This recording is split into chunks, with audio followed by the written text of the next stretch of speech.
युनेस्कोच्या यादीत या 12 किल्ल्यांना स्थान मिळालेलं आहे. महाराष्ट्रात जवळजवळ 350 पेक्षा जास्त किल्ले आहेत, फक्त 12च किल्ल्यांना मिळालेली आहे. 2 देशांनी आपल्या प्रस्तावाला विरोध केला होता. इतर जगभरातल्या किल्ल्यांपेक्षा आपल्या किल्ल्यांचं काय वेगळेपण तुम्ही सांगू शकाल? सर्वसाधारणतः या डोंगरी किल्ल्यांची पहिली तटबंदी 2/3 डोंगर चढून गेल्यावर आहे. महाराष्ट्रात आहेत तसे किल्ले जगात कुठेच नाहीये. शत्रूचं मानसिक धैर्य कसं खचवायचं याचेही प्रयोग या लष्करी तटबंदीमध्ये केलेले आहेत.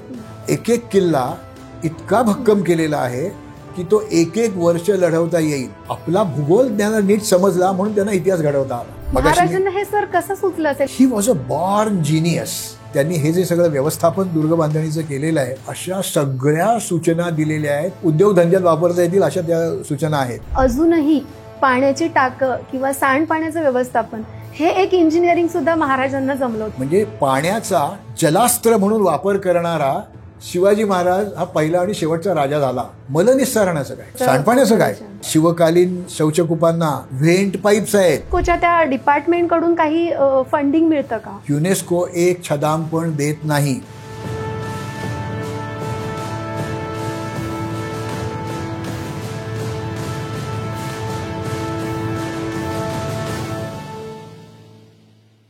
छत्रपती शिवाजी महाराजांनी उभारलेल्या आणि मराठा साम्राज्याचं प्रतीक असलेल्या 12 किल्ल्यांना युनेस्कोच्या जागतिक वारसा स्थळांच्या यादीत स्थान मिळालंय. खरं तर ही महाराष्ट्रासाठी आणि आपल्या देशभरासाठी खूप महत्त्वाची घटना आहे.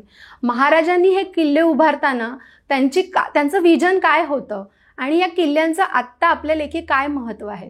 जागतिक स्तरावर जेव्हा या किल्ल्यांना एवढं मोठं महत्त्व प्राप्त झालं आहे, तेव्हा किल्ले पर्यटनाच्या दृष्टीनं त्याचं महत्त्व आणखीन किती वाढणार आहे? भविष्यात याच्यातून काही रोजगाराच्या संधी निर्माण होणार आहेत का? आणि हे किल्ले संवर्धन हा एक आता आपल्यासाठी एक जबाबदारीचा विषय बनला आहे. सो या सगळ्यावर बोलण्यासाठी आज आपल्याकडे गड किल्ले अभ्यासक आणि लेखक के घाणेकर सर आलेले आहेत. सर, लगावबत्ती यूट्यूब चॅनलवर आपलं खूप खूप स्वागत आहे. धन्यवाद. सर, माझा पहिलाच प्रश्न असा आहे की युनेस्कोच्या यादीत या 12 किल्ल्यांना स्थान मिळालेलं आहे, तर तुमची पहिली गड किल्ले अभ्यासक म्हणून तुमची पहिली प्रतिक्रिया काय होती? जी गोष्ट व्हावी याची प्रतीक्षा महाराष्ट्रातले तमाम दुर्गप्रेमी, शिवप्रेमी, इतिहास अभ्यासक यांची होती, ती पूर्ण झाली. पण ती 100% पूर्ण झाली असं मला वाटत नाही. फक्त 12च किल्ल्यांना मिळालेली आहे ही, आणि त्यात 11 किल्ले महाराष्ट्रातले आहेत. एक बृहन महाराष्ट्र म्हणजे शिवकालीन स्वराज्यामध्ये असलेला जिंजीचा किल्ला आहे. अप्रतिम किल्ला आहे तो. पण महाराष्ट्रात जवळजवळ 350 पेक्षा जास्त किल्ले आहेत. ती संख्या 500-800 सुद्धा होऊ शकते. कोणत्या ठिकाणाला काय म्हणायचं, गड्यांना म्हणायचं का नाही किल्ले, हा भाग. पण अल्पांशाने का होईना आज ही स्थिती आली याचा सगळ्यांनाच निश्चितपणे आनंद आहे. पण त्याच्याबरोबर एक जबाबदारीची जाणीव पण निर्माण झालेली आहे. तर ती कशी ते आपण पुढच्या चर्चेमध्ये बघूया. पण अतिशय चांगली गोष्ट हे व्हायला उशीर झाला असं म्हणायचंय का? नक्कीच. कारण महाराष्ट्रात आहेत तसे म्हणजे तितक्या वैविध्याचे, तितक्या संख्येचे किल्ले जगात कुठेच नाही आहेत. महाराष्ट्राला सिंधुसागर, पश्चिमेचा अरबी समुद्र, एक सह्याद्रीची डोंगर रांग आणि त्याचे फाटे उपफाटे, अनेक खाड्या, अशी वेगवेगळी भौगोलिक परिस्थिती असल्यामुळे किल्ल्यांच्या रचनेमधलं वैविध्य महाराष्ट्रात जितकं बघायला मिळतं तितकं अन्यत्र कुठेच बघायला मिळत नाही. किंवा महाराष्ट्रामध्ये गेले 1,500-2 हजार वर्ष दुर्ग बांधणी चालू आहे. अगदी शेवटचा किल्ला महाराष्ट्रात बांधला गेला तो 1760 मध्ये सोनोरी, मल्हारगड, तो डोंगरी किल्ला आहे. आणि 1750 मध्ये एक किल्ला बांधला गेला, मालेगावचा भुईकोट किल्ला. तर हे महाराष्ट्रात बांधले गेलेले शेवटचे 2 किल्ले आहेत. म्हणजे 1,500-2 हजार वर्ष वेगवेगळ्या राजसत्ता, वेगवेगळे वंश, धर्म, भाषा, विचारपद्धती, अशा पद्धतीच्या लोकांनी इथे किल्ले बांधलेले आहेत. त्याच्यामध्ये आफ्रिकन लोकांनी येऊन किल्ले बांधलेले आहेत, मध्य आशियातल्या लोकांनी येऊन किल्ले बांधलेले आहेत, युरोपियन लोकांनी येऊन किल्ले बांधलेले आहेत, असं वैविध्य जगात कुठेच नाही. म्हणजे महाराष्ट्र हे किल्ल्यांचं जिवंत वस्तुसंग्रहालय आहे किंवा जिवंत संग्रहालय आहे. त्यातल्या निवडक 12 किल्ल्यांना हा मान मिळाला आहे. हेही नसे थोडके. महाराष्ट्रासाठी आणि देशासाठी या घटनेचं किती महत्त्व आहे सर? महत्त्व तर अफाटच आहे. याचं कारण असं की मध्ययुगाचा म्हणजे साधारणपणे 12वं शतक ते 16वं 17वं शतक याला आपण भारतातलं मध्ययुग समजतो. बरोबर. महाराष्ट्रातल्या राज्यकर्त्यांची किल्ले असणं ही एक भूराजनैतिक गरज होती. जिओ पॉलिटिकल नीड होती. त्या किल्ल्यांना एवढे वर्ष आपण दुर्लक्षित ठेवलं. त्याची थोडी का होईना भरपाई झाली. पण मी असं नाही म्हणणार की ही पहिलीच घटना आहे. आपल्याकडे दिल्लीचा किल्ला, आग्र्याचा किल्ला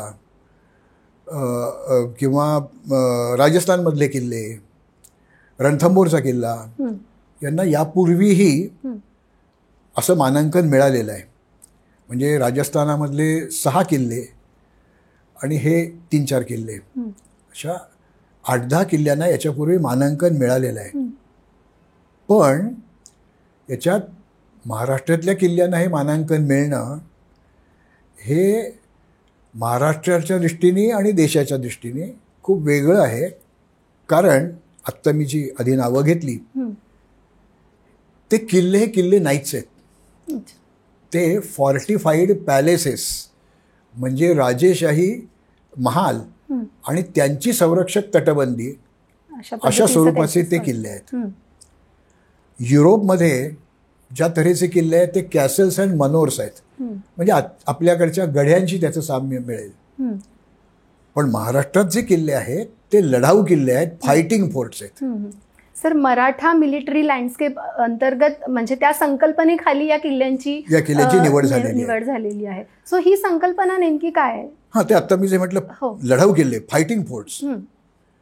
तर असं आधीचे जे मी किल्ल्यांची नावं घेतली किंवा इतरत्र अनेक किल्ले आहेत त्यांच्याशी तुलना होत नाही.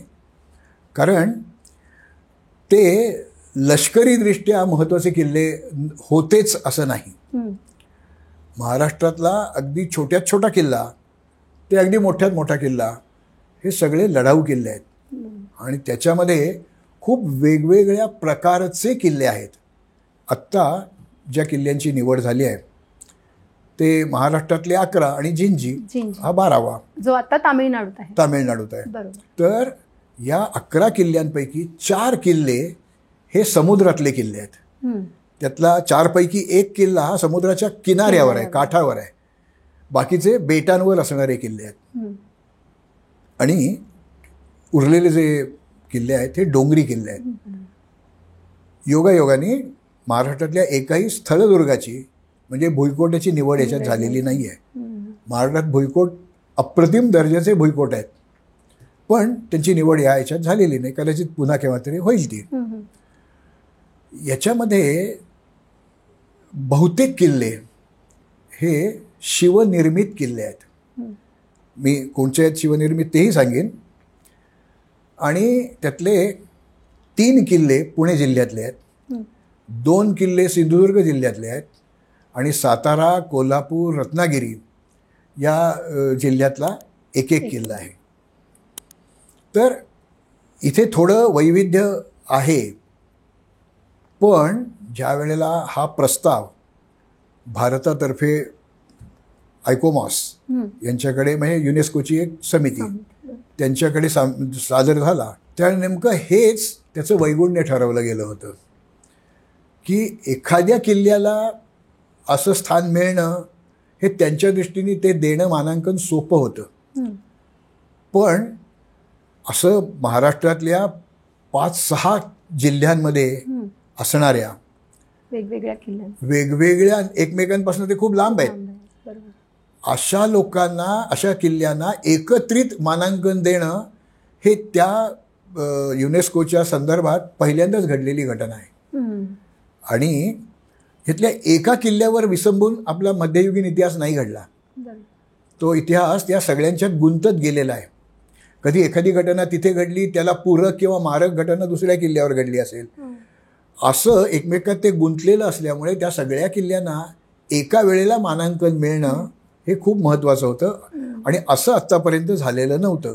आणि याच मुद्द्याचा आधार घेऊन 2 देशांनी आपल्या प्रस्तावाला विरोध केला होता, ठाम विरोध केला होता की हे असं नाही, आत्तापर्यंत कधी झालेलं नाही ना. मग त्यावेळेला आपले तिथेचे प्रतिनिधी होते, विशाल शर्मा होते आणि आणखी महाराष्ट्राचे 2 प्रतिनिधी होते तिथे. त्यांनी जे सादरीकरण केलं त्याच्यामध्ये हा मुद्दा लावून धरला की असं विखुरलं असणं हे वेगळं नाही आहे, कारण ती मराठा साम्राज्याची फिलॉसॉफी आहे. म्हणजे आमचं ते तत्वज्ञान आहे. आणि या किल्ल्यांमध्ये जे दुर्गबांधणीतले वेगवेगळे झालेले प्रयोग आहेत, त्यांनी इतिहासामध्ये जी काही भूमिका निभावली, आपला इतिहास त्या किल्ल्यांशी निगडीत आहे, हे सगळं एकत्रितच आपल्याला पाहावं लागेल. सुट्टं पाहून त्याचं नीट कळणार नाही महत्त्व. त्यामुळे जे त्यांना वैगुण्य वाटत होतं ते आमचं बलस्थान आहे. आणि या गोष्टीला ग्रीस या देशाने ठाम पाठिंबा दिला आणि त्यांनी असं प्रतिपादन केलं की हे वेगळे पण आत्तापर्यंत आपण विचारात घेतलेलं नसलं तरी आता याला आपण पाठिंबा द्यायला पाहिजे आणि हे व्हायला पाहिजे. त्या आधी थोडं 1-1.5 वर्ष ज्या वेळेला वेगवेगळ्या राज्यांकडून आपल्या केंद्रीय सत्तेकडे, केंद्रीय सरकारकडे प्रस्ताव जातात, त्यातले 5 प्रस्ताव केंद्र शासनाने स्वीकारले. पण एका वेळेला एकच प्रस्ताव देशातर्फे पाठवता येतो. तो दिल्लीमध्ये आपली गेल्या वर्षी जी त्या युनेस्कोची परिषद झाली होती, अधिवेशन झालं होतं, त्यात हा प्रस्ताव आपण मांडला. त्याच्यावर पुढे 18 महिने चर्चा झाली, वादविवाद झाले. त्यातून असं एक काय सुवर्णमध्य काढला गेला की आपण हे किल्ले जाऊन पाहूया आणि मग ठरवूया हे म्हणतात तसं आहे का नाही, एकात एक गुंतलेलं. आणि मराठा मिलिटरी आर्किटेक्चर हे आपल्याला त्यातनं समजतं का नाही. म्हणून शिखा जैन यांच्या नेतृत्वाखाली आपल्याकडे एक शिष्टमंडळ आलं आणि त्या शिष्टमंडळामध्ये काही इतर परदेशी पण मंडळी होती. त्या परदेशी मंडळींनी काही ठिकाणी प्रत्यक्षात जाऊन आणि काही ठिकाणी ते हवाई पाहणी करून त्यांनी ते सगळे किल्ले पाहिले. डॉक्टर हाऊ जोंग ली या नावाचे एक तिथले तज्ज्ञ हे पण इथे आलेले होते. आता ज्या वेळेला एखादा माणूस हे मिलिटरी आर्किटेक्चर पाहायला येतो त्यावेळेला आमचा महाराष्ट्र काय आहे हे दाखवण्यासाठी त्यांना खास मराठमोळ्या पदार्थांचीही चव चाखायला दिली. त्याच्यामध्ये पुरणपोळी होती, ठेचा भाकरी होती, मासवडी हा बेसनाच्या पिठापासून तयार केलेला व्हेजिटेरियन पदार्थ आहे, अळूवडी, उकडीचे मोदक. आणि शिवनेरीच्या त्यांच्या प्रत्यक्ष दुर्ग भेटीच्या वेळेला त्यांना नाणेघाट पण दाखवला. 2000 वर्षापूर्वीच्या सातवाहनांचे शिलालेख आहे तिथे. तर आमचं वैविध्य किल्ल्यांपुरतं संपत नाही आहे हे आपण त्यांच्या मनावर ठसवलं. याला जोडून मला एक प्रश्न आणखीन असा विचारायचा आहे की जेव्हा जागतिक स्तरावर विरोधही झाला आणि आपली जी जमेची बाजू आहे ती आपण दाखवायचा प्रयत्न केला, बरोबर. सो इतर जगभरातले जे किल्ले आहेत किंवा जे लष्करी तळ म्हणून तुम्ही जसं मगाशी उल्लेख केला की आपले किल्ले हे फायटिंग पोर्ट्स राहिलेले आहेत. सो अशा वेळेला इतर जगभरातल्या किल्ल्यांपेक्षा आपल्या किल्ल्यांचं काय वेगळेपण तुम्ही सांगू शकाल? कसं आहे की लढाऊ किल्ला म्हटलं तर आजचा चष्मा लावून आपल्याला त्याच्याकडे बघून चालणार नाही. 300 वर्षापूर्वी 400 वर्षापूर्वी इथे काय पद्धतीने लढाया केल्या जात होत्या, त्यावेळेस साधन सामुग्री कोणची होती हे आपण पहिल्यांदा डोळ्यासमोर आणायला हवं. एक सोपं उदाहरण मी घेतो की आपल्यापैकी बहुतेकांनी प्रतापगड पाहिला असेल. तर प्रतापगडला आपण वाहनतळावर गाड्या उभ्या करतो आणि किल्ल्याच्या महादरवाजाकडे जायला लागतो. आपल्या उजव्या हाताला एक मोठी तटबंदी दिसते. त्या तटबंदीत जंग्या आहेत, म्हणजे मारगिरी करण्याच्या जागा आहेत. साधारणपणे एक 15-20 मीटर उंच, एक 50-60 फूट उंचीच्या वरती तटबंदी आहे. त्यावेळेला आपल्याकडे गोट्या, लगोरी, भोवरे असे विटीदांडू हे नेमबाजीचे खेळ खेळले जात होते. त्यामुळे ते सगळे जे वर मावळे होते असायचे ते नेमबाज होते. त्या खेळांचा उपयोग करून ते युद्धामध्ये या सगळ्या खेळांचा उपयोग आहे. तर ती आज जरी वाट प्रशस्त झालेली असली, केलेली असली, तरी पूर्वी ती पाऊल वाटच होती. त्यामुळे वर्ण साधा टेनिसच्या चेंडू एवढ्या आकाराचे दगड वर्ण जर मारत असतील येणाऱ्या शत्रू सैनिकावर, तर तो अडवायचा प्रयत्न करणार ते, आणि त्या अरुंद पायवाट्यावरनं पळत जाणार तो.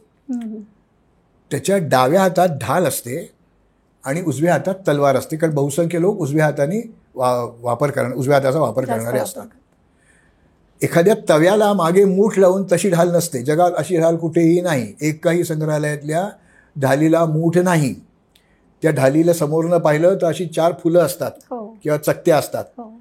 कधी त्या पितळ्या असतील, तांब्याच्या असतील, चांदीच्या असतील, काही असेल. तर त्याच्या मागच्या बाजूला आता ही ढाल इथे आहे, याच्यातनं अशा आकाराचं गुळखं त्यातनं पुढे आलेलं असतं. हे भाग फाकवलेला असतो. ते आणखीन अडकू नये म्हणून त्याला त्या फुल्या मारायच्या, 4 फुल्या. आता अशी 1, 2, 3, 4 याच्यामध्ये आपला हात ठेवायचा आणि चामड्याच्या वादीनी ती ढाल बांधायची. म्हणजे एवढा मोठा सपोर्ट त्या ढालीला मिळतो. हे असं केलं आणि जोराचा वार पडला तर ती ढाल पडू शकते किंवा फुटू शकते, असं आणि ते सपोर्ट मिळतो. आता ही बांधलेली ढाल आहे इथे आणि माझ्या उजव्या हातात तलवार आहे. मी पळत पळत दरवाजाकडे चाललोय, वरनं दगडांचा वर्षाव होतोय.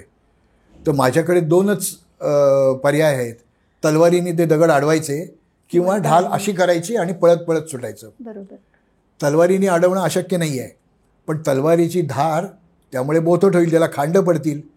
ती प्रत्यक्ष दाराशी गेल्यावर हर महादेव करत आले लोक तर थांबा टाईम प्लीज मी दुसरी तलवार घेऊन येतो असं नाही चालणार ना. तर तलवारीने नाही अडवता येणार. मग ढाल जर मी अशी करून असं जर त्या अरुंद वाटेवरनं पळत जायला सुरुवात केली तर माझा पाय माझ्या पायात अडकळेल. तुम्ही कोणीही प्रयोग करून बघा. असं रात्री आपल्या घरामध्ये सरळ जागा जिथे मिळेल असा हात करायचा आणि पळत पळत सुटायचं. आपल्या पायात पाय अडकून आपण पडतो.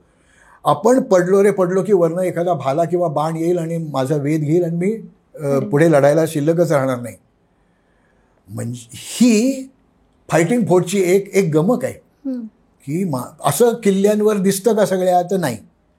जे शिवनिर्मित किल्ले आहेत त्याच्यामध्ये आत्ता जे आपण यादी बघितली त्याच्यामध्ये राजगड, रायगड, विजयदुर्ग, सिंधुदुर्ग, प्रतापगड हे 5 किल्ले शिवनिर्मित किल्ले आहेत. हे सगळे डोंगरी किल्ले आहेत. पण त्याच्याबद्दल आणखीन एक फायटिंग, हे का मी सांगतोय, हे लोकांना आम्हाला सांगता आलं पाहिजे. जेव्हा म्हणजे निकष काहीतरी लावले गेले असतील हे किल्ले निवडताना सुद्धा, सो ते लोकांना कळावे म्हणून तुम्ही ते. तर हा समजा डोंगरी किल्ला आहे आणि या इथे मला दार हवाय, तर या दाराकडे येणारी वाट इकडनं येऊ शकेल, डोंगरावरनं इकडनं येऊ शकेल, इकडनं येऊ शकेल. पण मगाशी मी जसं सांगितलं प्रतापगडकडे जाताना आपल्याला उजव्या हातालाच ती तटबंदी लागते. त्यामुळे डोंगर उजवीकडे ठेवूनच ही वाट वर येते. आता ज्यावेळेला प्रत्यक्ष दाराच्या इथे मी येणार आहे, मी शत्रुसैनिक आहे, मी किल्ला जिंकायला आलेलो आहे, तर मला दारच दिसत नाही कुठे आहे ते. त्यामुळे तो जरा बावचळल्यासारखा असतो की आपल्याला अजून किती जायचं, हे दगड किती वेळ चुकवायचे अजून. आता रायगड किंवा प्रतापगडचं उदाहरण तुम्ही घेतलं तर तिथे 2 बुरुज असे खूप जवळजवळ आहेत. तिथे FSI कमी होता म्हणून ते अंतर कमी केलं असं नाही आहे. तर तिथनं ज्यावेळेला शत्रू आत शिरेल त्यावेळेला तिथल्या पायऱ्या, काही पायऱ्या अर्धा इंच उंचीच्या आहेत, काही 1 इंच उंचीच्या आहेत, काही 1 फूट उंचीच्या आहेत आणि काही लांबी त्यांची कमी जास्त आहे. तर मग माझ्यासारख्याच्या मनात प्रश्न येतो, एवढे किल्ले बांधले त्यांना सारख्या पायऱ्या नाही बांधता आल्या, हे काय आहे? तर लॉजिक महाराजांचं काय होतं? तर माणूस ज्या वेळेला तिथे पळत पळत जाणार आहे, दरवाजाशी मी लवकरात लवकर गेलो पाहिजे, त्यावेळेला मला पायऱ्यांचाच अंदाज येत नाही. तो अडथळा निर्माण व्हावा म्हणजे माझं लक्ष खाली जाईल आणि ते जर पायरी एवढ्याच रुंदीची असेल, एक 5-7 सेंटीमीटर, तर माझं पूर्ण पाऊल पण बसत नाहीये त्याच्यात. म्हणजे मला लक्ष तिकडे द्यायलाच पाहिजे, नाही तर मी ठेचकाळून पडेन. आता ही जी दारापुढची जागा आहे त्याला रणमंडळ असं म्हणतात. तर मग माणसांपेक्षा आपण हत्ती घेऊन जाऊ आणि हत्तीने त्या दारावर ठोकर द्यायची, 1, 2, 4, दरवाजा फुटेल, मागचा आडसर तुटेल. तर हत्ती जर जोरात टक्कर द्यायला हवी असेल तर त्याला पळत पळत यावं लागतं. त्यालाही या पायऱ्यांचा अंदाज येत नाही. हम्म. ती जागा अरुंद आहे, हत्तीला पटकन वळता पण येत नाही. तो एक फायदा दुर्ग निर्मितीतच करून घेतलेला आहे. तो हत्ती तिथे तो ज्या ढकरा देईल हम्म. त्याला वर्ण भाले बाण गरम बोळे पेटते बोळे असं ते वर्ण पडणारच आहे. हत्ती चवताळेल आणि तो जर पडला तिथे तर ते धूळ शत्रूच्या लोकांना तिथनं बाहेर पण काढता येणार नाही. आणि तो चवताळलेला हत्ती, सोंडेचे फटकारे, पाय, त्या शत्रूच्या सैनिकांना त्याचा त्रास होईल. असून अडचण नसून खोळंबा त्या शत्रूला होईल. आपल्यावर लोक सुरक्षितच आहेत ना. तर अशा अनेक गोष्टी या किल्ल्यांच्या दारापासून किंवा चढणीपासून, सर्वसाधारणतः या डोंगरी किल्ल्यांची पहिली तटबंदी 2/3 डोंगर चढून गेल्यावर आहे. अजून 1/3 डोंगर शिल्लकच आहे. हे सगळे एवढे अडथळे पार करून मी फक्त महादरवाजापर्यंत आलोय.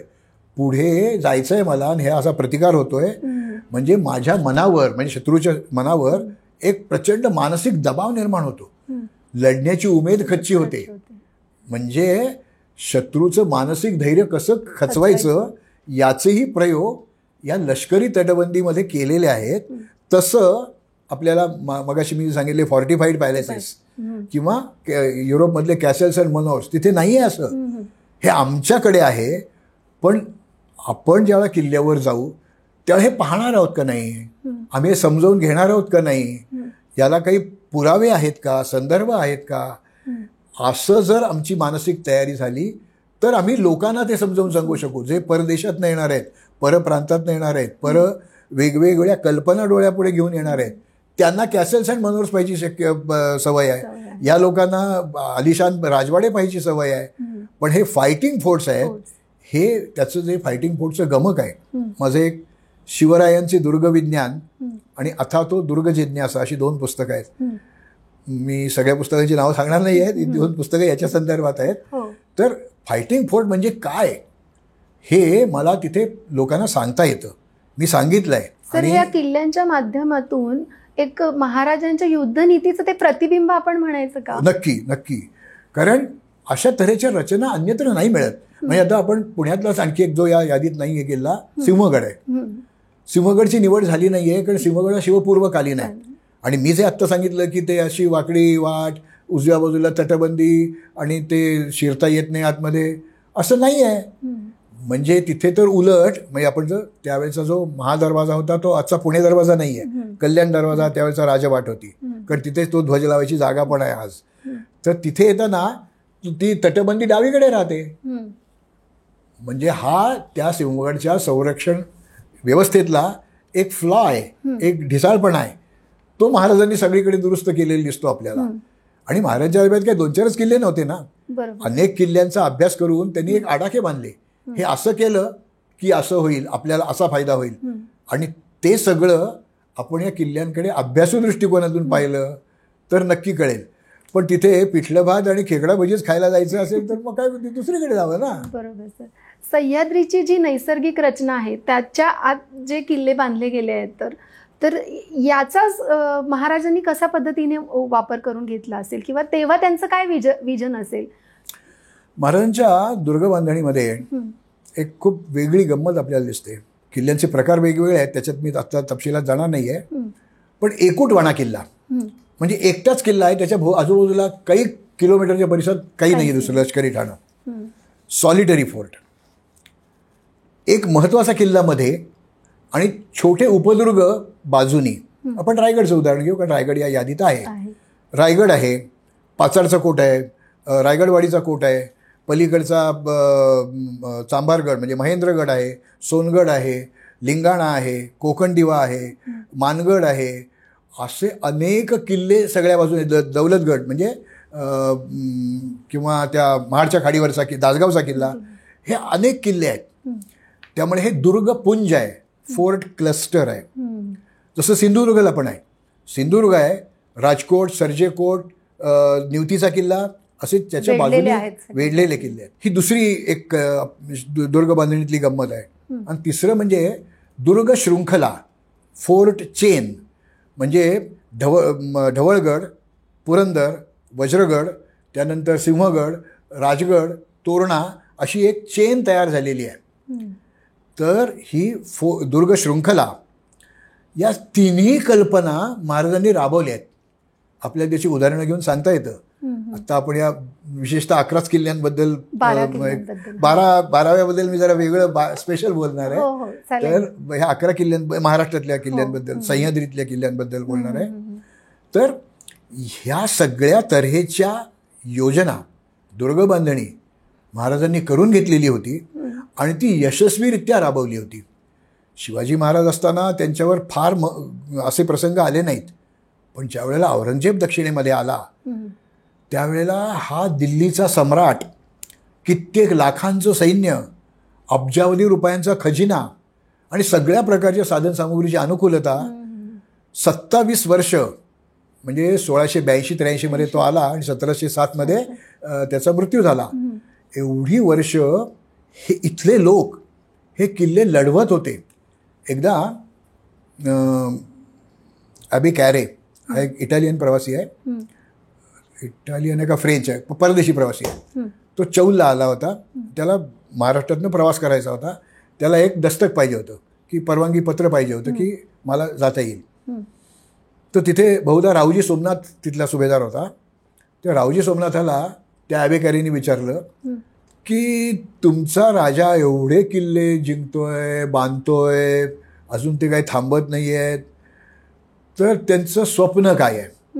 त्यांनी सांगितलं सिंधू नदीचे तीरापासून कावेरी नदीपर्यंत अवघा मुलूक स्वतंत्र करणे आहे. आणि त्यात पुढे रावजी सोमनाथांनी सांगितलं की एक ना एक दिवस, ते आता जुन्या मराठी सांगितलं, मी नव्या मराठी सांगतो, एक ना एक दिवस औरंगजेबास दक्षिणेत यावंच लागेल.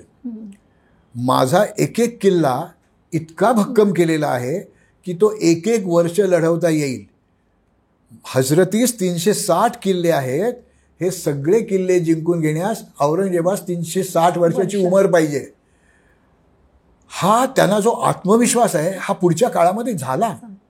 मग ते संभाजीराजे असतील, राजाराम महाराज असतील, ताराराणी असतील, यांनी हे किल्ले लढते ठेवले. त्याच्यासाठी संताजी धनाजी जाधव, संताजी घोरपडे, शंकराजी नारायण सचिव, हुकमतपंत अमात्य म्हणजे रामचंद्रपंत अमात्य, बलकवडे, नावजी बलकवडे, या सगळ्या वीरांनी हा मुलूक झुंजता ठेवला. कित्येक शतकांच्या आदिलशाहीनंतरही लढलं नाही. म्हणजे ते किल्ले इतके भक्कम राहिले. हा जो आत्मविश्वास सांगितला एक एक वरुस लढवता येईल. रामशेजचा किल्ला 5.5 वर्ष लढवला गेला.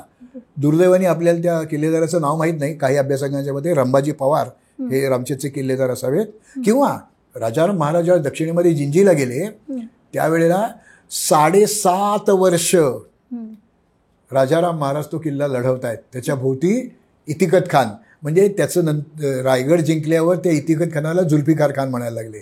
त्या जुल्फिकार खानाचा वेढा होता. 7.5 वर्ष जिंजीचा किल्ला त्यांनी लढवला. मुळात आता आलोय मी जिंजीपर्यंत तर बोलून टाकतो त्याच्याबद्दल. ज्यावेळेला शिवाजी महाराजांचं राज्य हे साधारणपणे नाशिक जिल्ह्यापासून कोल्हापूरपर्यंत, बेळगावपर्यंत त्यांचं राज्य होतं. उद्या जर आलमगीर दक्षिणेत आला तर तो 2 पावलं पुढे आल्यावर मी 2 पावलं मागे जाईन. तो 4 पावलं पुढे आला, मी आणखीन 4 पावलं मागे. कुठपर्यंत? मागे आदिलशाही आहे. मग माझं सँडविच होईल.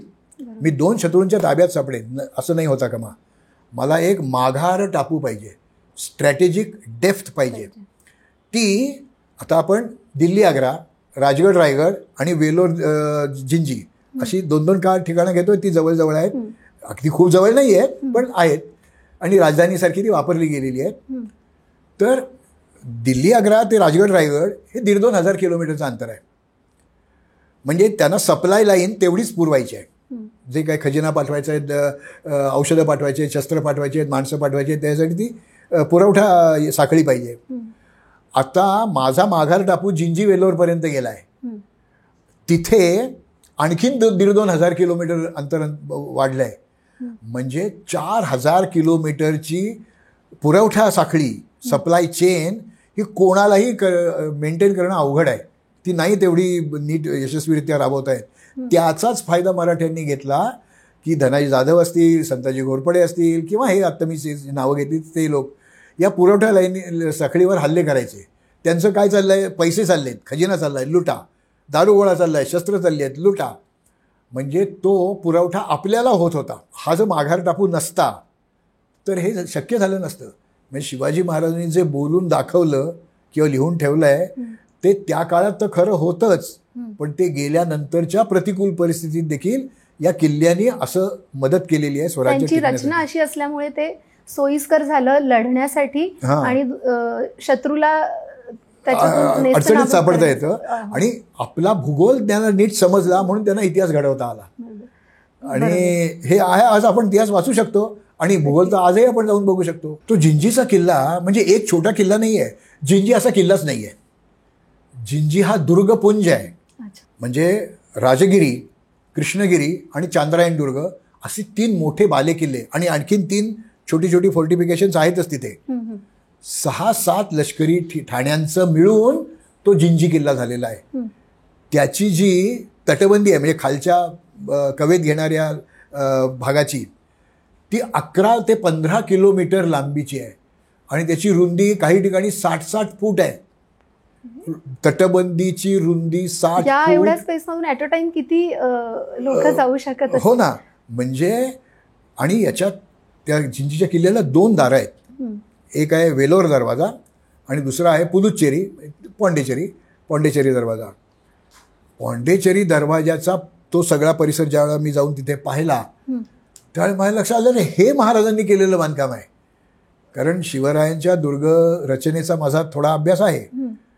तर मार्टिन नावाचा त्यावेळेला पॉंडेचेरीचा फ्रेंच गव्हर्नर होता. त्यांनी लिहून ठेवलं आहे की शिवाजी महाराजांनी इथे आले, त्यांनी जिंजीच्या किल्ल्याची पाहणी केली, काही भाग पाडून टाकायला सांगितला आणि त्या ठिकाणी अशा तऱ्हेची रचना केलेली आहे की जी मला तर वाटतं एखाद्या युरोपियन माणसानेच केलेली आहे.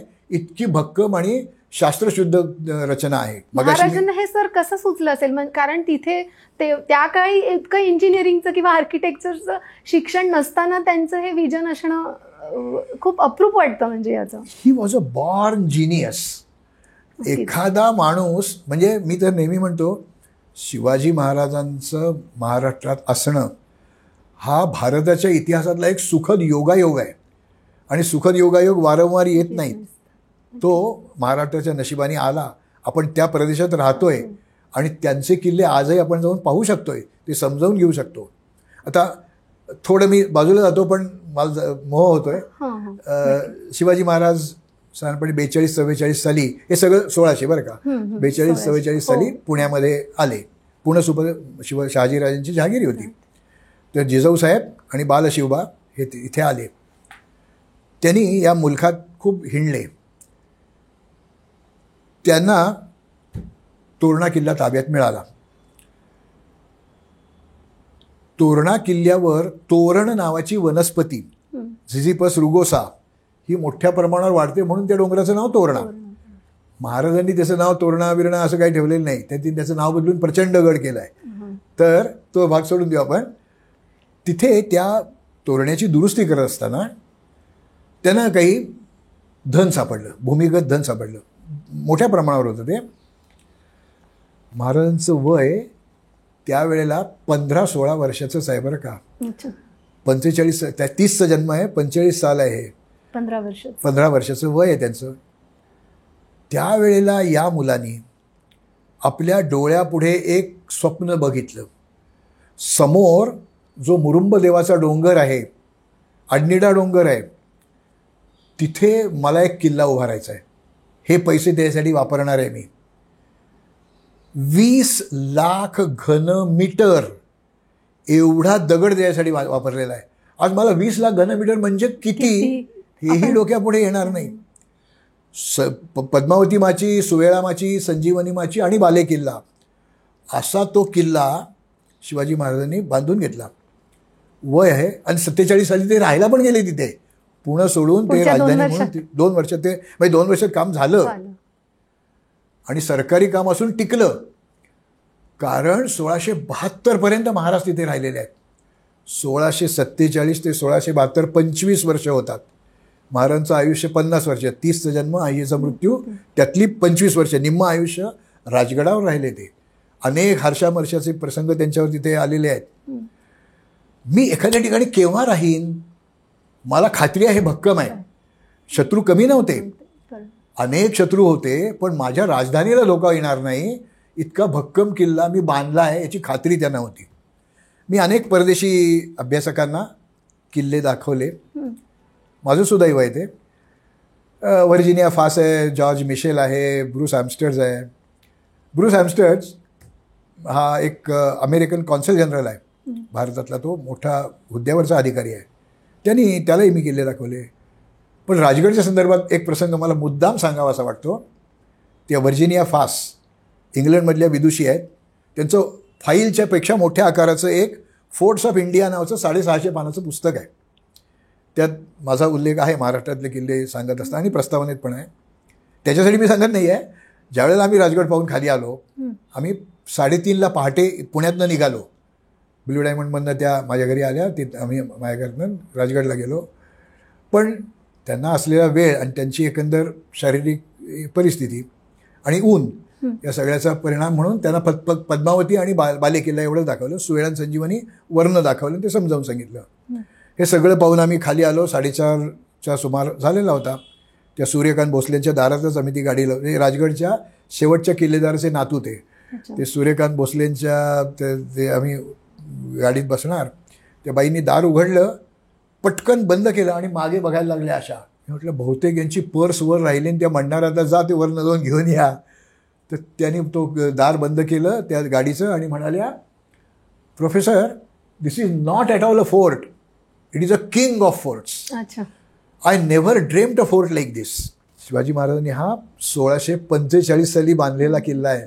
47 साली काय जे तुम्ही म्हणायचं असेल ते. 300-350 वर्षांनंतर एक जगातली दुर्ग अभ्यासक विदुषी इथे येते आणि या किल्ल्याला राजगड म्हणते. फोर्ट, किंग ऑफ फोर्ट्स म्हणजे राजगड, गडांचा राजा, राजांचा गड. तर अभ्यासकांच्या दृष्टिकोनातून 300 वर्षानंतर देखील जो किल्ला त्या मुलांनी बांधलेला इतक्या उच्च दर्जाचा आहे, हे काळाच्या कसोटीवर टिकलेलं प्रमाण आहे.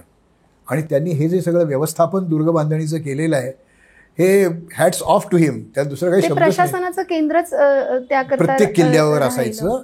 जो महसूल तिथे गोळा व्हायचा आणि ज्या ठिकाणी जसं खर्च करायचं आहे त्याप्रमाणे ते. त्यामुळे शिवकालीन गडांचं व्यवस्थापन परत त्या आज्ञापत्र पुस्तकाकडेच यावं लागतं. त्याच्यामध्ये शिवरायांच्या या दुर्ग व्यवस्थापन कसं होतं, किल्ल्यावर किल्लेदार कसा असावा, त्याची निवड कशी केली जावी, त्याला मदतनीस असणारा सबनीस, त्याला मदतनीस असणारे सरनोबत किंवा तट सरनोबत यांची निवड कशी करावी, एका किल्ल्यावर कुठली माणसं नेमावीत, कुठली माणसं नेमू नयेत, अशा सगळ्या सूचना दिलेल्या आहेत. त्या आजही आपल्याला आपल्या एखाद्या उद्योगधंद्यात वापरता येतील अशा त्या सूचना आहेत. नक्कीच. त्या किल्ल्याच्या व्यवस्थापनात त्यांनी इतक्या बारकाईने विचार केला आहे.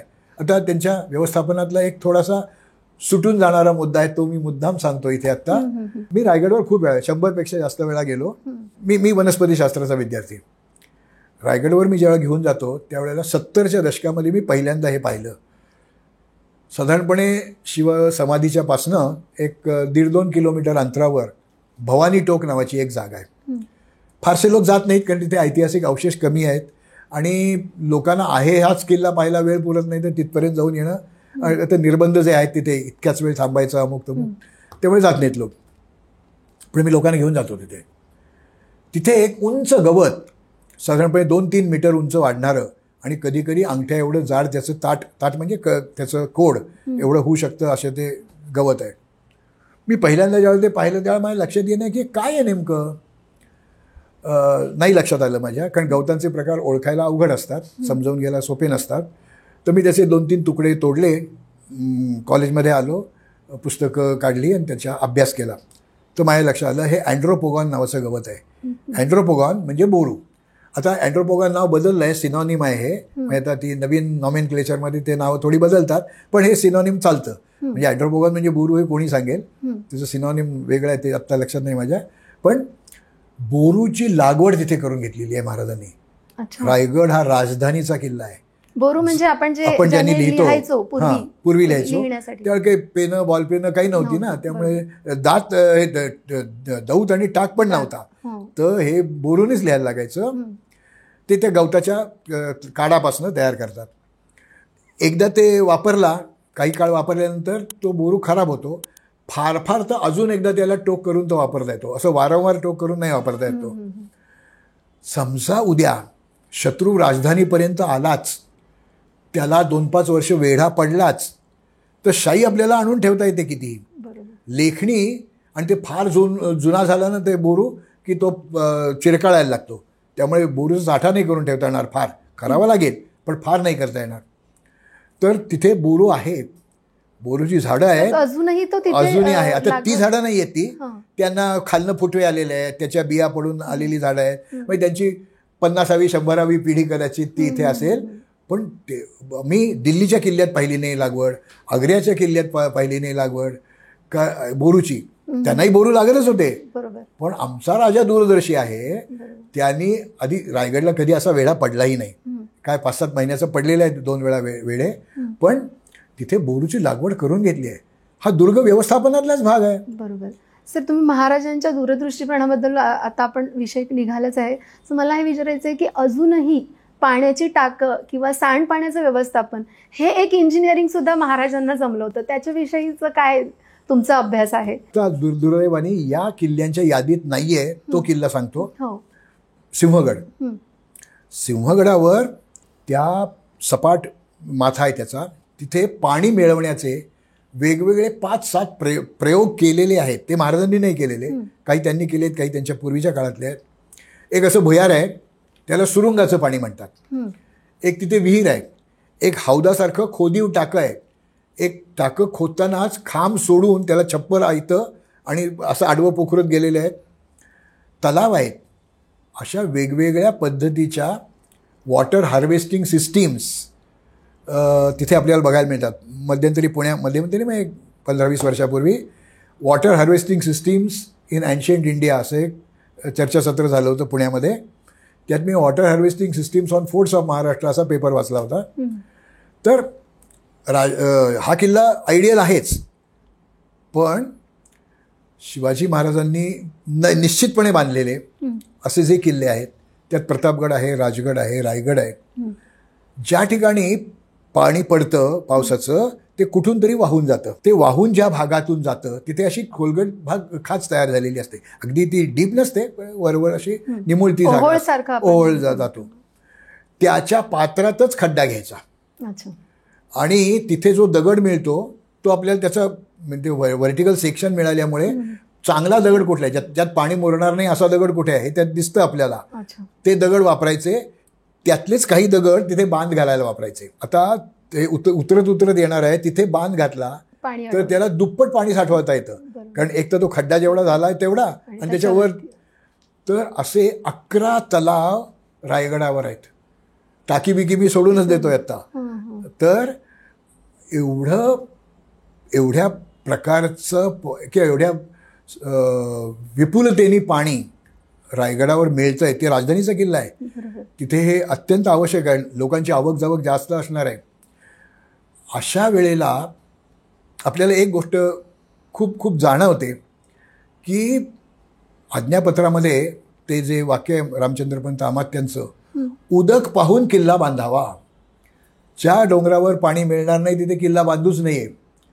आणि अनेक त्यांचे ते सगळं पाठ आहे माझ्या, पण त्यांनी आणखी एक वाक्य लिहिलं आहे, पाणी बहुत जतन राखावे. म्हणजे तुम्ही आहे पाणी म्हणून उधळा, रोज रंगपंचमी करू नका, धुळवड करू नका, ते पाणी ओतून देऊ नका. त्यात त्यांनी पुढे असं म्हटलं आहे रामचंद्रपंतांनी, ही शिवरायांची दुर्गनीती त्यांनी सांगितलेली आहे आपल्याला. त्यांनी असं म्हटलं आहे की भांडियांचे आवाजाने झरे स्वल्प होतात. आता हे वाक्य आपल्या डोक्यात वरून राहतं. भांडी म्हणजे तोफा. तोफा उडवल्यावर होणारा आवाज किंवा तोफगोळा आल्यावर तिथे पडण्यावर जो धमका आहे, तो एक हादरा आहे, त्यांनी जमिनीतले झरे हे आटतात. त्याचं दुसरीकडे जायला लागतं ते पाणी आणि मग पाण्याची पंचायत पडते. आणि युद्धाच्या वेळेलाच पाण्याची जास्त गरज लागते, कारण ती तोफ थंड होण्यासाठी पाणीच ओतावं लागतं त्याच्यावर. तर पाणी बहुत जतन राखावे. म्हणजे इतक्या बारकाईने महाराज विचार करत होते. हे रामचंद्रपंतांनी लिहून ठेवलंय म्हणून आपल्याला कळतं आणि जाऊन पाहता येतं. या कुठल्याही किल्ल्यावर पाण्याची ददात नाही. आणि जो महाराजांच्या किल्ल्यांवर फारसं बघायला नाही मिळत, मिळतच नाही असं नाही, पण छान दाखवता येतं अंकाई टंकाईच्या किल्ल्यावर. तिथे चर खणून वरचं पाणी त्या हौदात आणून सोडलेलं आहे, कारण मनमाड हा तुलनेने कमी पावसाचा प्रदेश आहे. तिथे देखील त्यांनी ते योजना केलेली दिसते आपल्याला. तर याच्याबरोबर पाणी आलं, साठवलं, पुरवलं, ठीक आहे. मलनिस्सारणाचं काय, तर सांडपाण्याचं काय. तर मी ज्या वेळेला परत, कारण रायगडला खूप लोकांना जायचं असतं आणि रोपवेनी जाणं सोपं आहे, म्हणजे लोक कमी दमतात, म्हणून मी दोरवाटेनीच लोकांना घेऊन जातो आणि दाखवतो ते सगळं. तेव्हा मी त्यांना आवर्जून दाखवतो ते संडास दाखवतो तिथले, ज्याला आज आपण चुकीने राणीवसा म्हणतोय, ती भांडारगृह आहेत, पण तो भाग आपण सोडून देऊ आता. तर तिथे मी मुद्दाम ते शौचकूप नेऊन दाखवतो. एका दगडात ती संडासाची भांडी कोरून काढलेली आहेत. आता त्यांची संख्या 2, 4, 6, 8 पर्यंत ती आहेत. चुकून ते जे मल वाहून जाण्यासाठी जो उतार आहे तो इतका तीव्र आहे की ते जाईलच खाली, अडकून राहणार नाही. पण चुकून काहीतरी गडबड झाली आणि तुंबा निर्माण झाला तर तिचा घाण वास सुटतो सगळीकडे. म्हणून त्या शिवकालीन शौचकूपांना व्हेंट पाईप्स आहेत. महाराजांना किंवा त्यांच्या स्थपनीला व्हेंट पाईप शब्द माहीत नसेल, पण आज आहे. टेक्नॉलॉजी आज तिथे उभी आहे आणि आजही आपण ते बघू शकतो. तो व्हेंट पाईपच आहे का दुसरं काही आहे. आज आपल्या इमारतींना देखील बाहेरच्या बाजूला पाईप काढले असतात, त्याला वरच्या बाजूने जाळी लावलेली असते, चिमणीसारखं असतं. पण ही व्हेंट पाईपची कल्पना शिवाजी महाराजांनी त्यांच्या दुर्ग स्थापत्यात वापरलेली आहे. हे आम्ही ज्या वेळेला लोकांना दाखवू, आधी आम्ही स्वतःला समजावून घेऊ. सर, पुस्तकी ज्ञान नसताना त्या काळी हे समजणं किंवा ते राबवून घेणं हे कसं काय म्हणजे शक्य झालं असेल? काय वाटतं, महाराजांनी कुठली पुस्तकं रेफर केली असतील का? महाराजांना बहुतेक कर्णपिशाचं वश होतं. म्हणजे त्यांना ते उमजायचं, आपलंच उमजायचं. कदाचित त्यांना काही मार्गदर्शक माणसं मिळाली असतील, उत्तम दुर्ग स्थापत्य करणारी माणसं आली असतील, त्यांनी काही सल्ला दिला. महाराज लढवय्ये होते, पण आता ते प्रयोगशील किती होते हे या सगळ्या उदाहरणांमधून आपल्याला कळतं. आणि ज्या गोष्टींची उद्या गरज पडणार आहे त्या मी आजच करतोय. तो मळ तुंबल्यानंतर मी नाही करायला गेलो, आधीच त्याची प्रोव्हिजन करून ठेवली आहे. किल्ल्यावरचं एखादं टाकं फुटलं तरी मी 2 तलाव जास्त बांधून ठेवलेले आहेत. म्हणजे किल्ला म्हणजे तहान लागली, पाणी नाही म्हणून शरण द्यावं लागलं अशी परिस्थिती नाही आलेली. रायगड ज्यावेळेला आपण चढून जातो, महादरवाजामध्ये येतो, त्या महादरवाजाच्या पुढे जो एक 70-80 मीटर उंचीचा कडा आहे, 200-250 फूट उंचीचा कडा आहे. साधारणपणे मध्यभागावर तिथे काहीतरी बांधकाम केलेलं आपल्याला काहीतरी दिसतं, ते लांबून काही नीट दिसत नाही. तर मी आणि निनाद बेडेकर आम्ही मित्रच होतो. एकदा आम्ही दोघंच गेलो होतो, तेव्हा काही दोरवाट नव्हती, हवेला चढून जायचं होतं. त्यामुळे रायगडावर 5-50च माणसं यायची, काय आत्तासारखी 2-2 हजार 10-10 हजार माणसं येत नव्हती. तर मी निनादला म्हटलं, आपण तिथे जाऊन पाहायचं का रे काय आहे, जरा अवघड आहे पण आपण जाऊ. नराचा वानर होत आम्ही ते तिथपर्यंत पोचलो आणि तिथे या हॉल एवढाली की याच्यापेक्षा थोडी मोठाली 3 टाकी आहेत. आता किल्ल्यावर टाकी असतातच, कशा करता, पाण्यासाठी. पाणी कशासाठी, वापरायसाठी. आंघोळीला आहे, धुणं धुवायला आहे, स्वयंपाकाला आहे, बांधकामाला आहे, झाडांना घालायला हवं आहे, काय गाई गुरं घोडे त्यांना पाजायला हवं, पाणी लागतंच. पाणी भरपूर असायला पाहिजे, हे मी आत्ता मगाशी सांगितलं तुम्हाला. तर या जागी कुठल्याही बाजूनी तुम्ही गेलात, एक बादली घेऊन गेलात, तर परत तुम्ही ज्यावेळेला सुरक्षित जागी याल तेव्हा तपेलीभर पण पाणी त्या बादलीत राहणार नाही, इतकी सुगम वाट आहे, जाताच येत नाही तिथे. तर मग अशा अवघड जागी कशा करता ते टाकी तयार केली. पाणी आहे त्यात, आजही आहे, त्यात एका टाक्यात नाही आहे, त्याच्याबद्दल मी नंतर अर्ध्या मिनिटात सांगतो. तर ते काय आहे, तर लगेच मला एक स्ट्राईक झालं. रायगडची जीवनकथा या नावाचं एक शांताराम विष्णू आवळेसकरांचं अप्रतिम पुस्तक आहे रायगडावरचं, 1964 साली ते प्रकाशित झालेलं आहे. त्याच्यामध्ये नाही शेवटचं जे प्रकरण आहे संकीर्ण, त्यात एक कागदाची माहिती दिली आहे. कागद म्हणजे ऐतिहासिक काहीतरी महत्त्वाची गोष्ट. त्यात त्यांनी असं लिहिलं आहे, ही 1780-85च्या बेतातली, आता नक्की वर्ष आठवत नाही मला, पण या काळातली ती गोष्ट आहे. आधी कोकणात पाऊस जास्त पडतो, त्या दिवशी महामोर पाऊस पडला, इतका पाऊस पडला की त्यातलं एक टाकं आपलं आपलं फुटलं. अच्छा. आणि तो पडणाऱ्या पावसाचं पाणी आणि फुटलेल्या टाक्याचं पाणी हे बरोबर महादरवाजाच्या इथेच येतं. ती रचनाच अशी केली आहे की तिथनं सोडलेलं पाणी महादरवाजातच येईल. पण पाणी नुसतं वाहत नाही येत. माती, वाळू, दगड, धोंडे, झाडं, झुडपं, मलबा सगळं खरवडत खाली आणतं.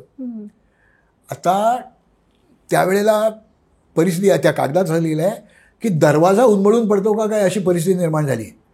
सुदैवाने नाही जसं झालं, ते पाणी निचरून गेलं. तर जर या स्वराज्याच्या राजधानीला वेढा पडलाच तर काय करायची तजवीज आहे. महादरवाजा पण शत्रूच्या ताब्यात जाईल अशी परिस्थिती आली तर आपणच ती 3 टाकी फोडायची सुरुंग लावून ते पाणी खाली येईल, येताना हे सगळं घेऊन येईल. आणि तिथे जागा अतिशय कमी आहे. मगाशी रणमंडळ असा एक शब्द वापरला मी, तर याला दुहेरी रणमंडळ आहे, आत पण आहे बाहेर पण आहे. रणमंडळ याच्यावर मी आता फार बोलणार नाही कारण तेवढा वेळ नाही आपल्याकडे. पण तिथे आतला आणि बाहेरचा दोन्ही ठिकाणी शत्रूला अडचणीत सापडायची जागा म्हणजे रणमंडळ. तर तिथे तो लोंढा आला की त्या लोंढ्याबरोबर पाण्याबरोबर काही सैनिक शत्रू सैनिक आलेले वाहून जातील आणि लगेच कडा आहे. त्या कड्यावरनं खाली पडल्यावर परत येऊन येणं काय शक्य नाही. ते म्हणजे तो खूप खोल खडा आहे. त्या चिखलात शत्रू सैनिकांना आता वावरायला लागणार आहे. आपले मावळे त्या बुरुजावर व्यवस्थित आहेत, ते भाले घेऊन आहेत, बाण आहेत, त्या ठासणीच्या बंदुका होत्या, जळते बोळे आहेत, उकळतं पाणी आहे.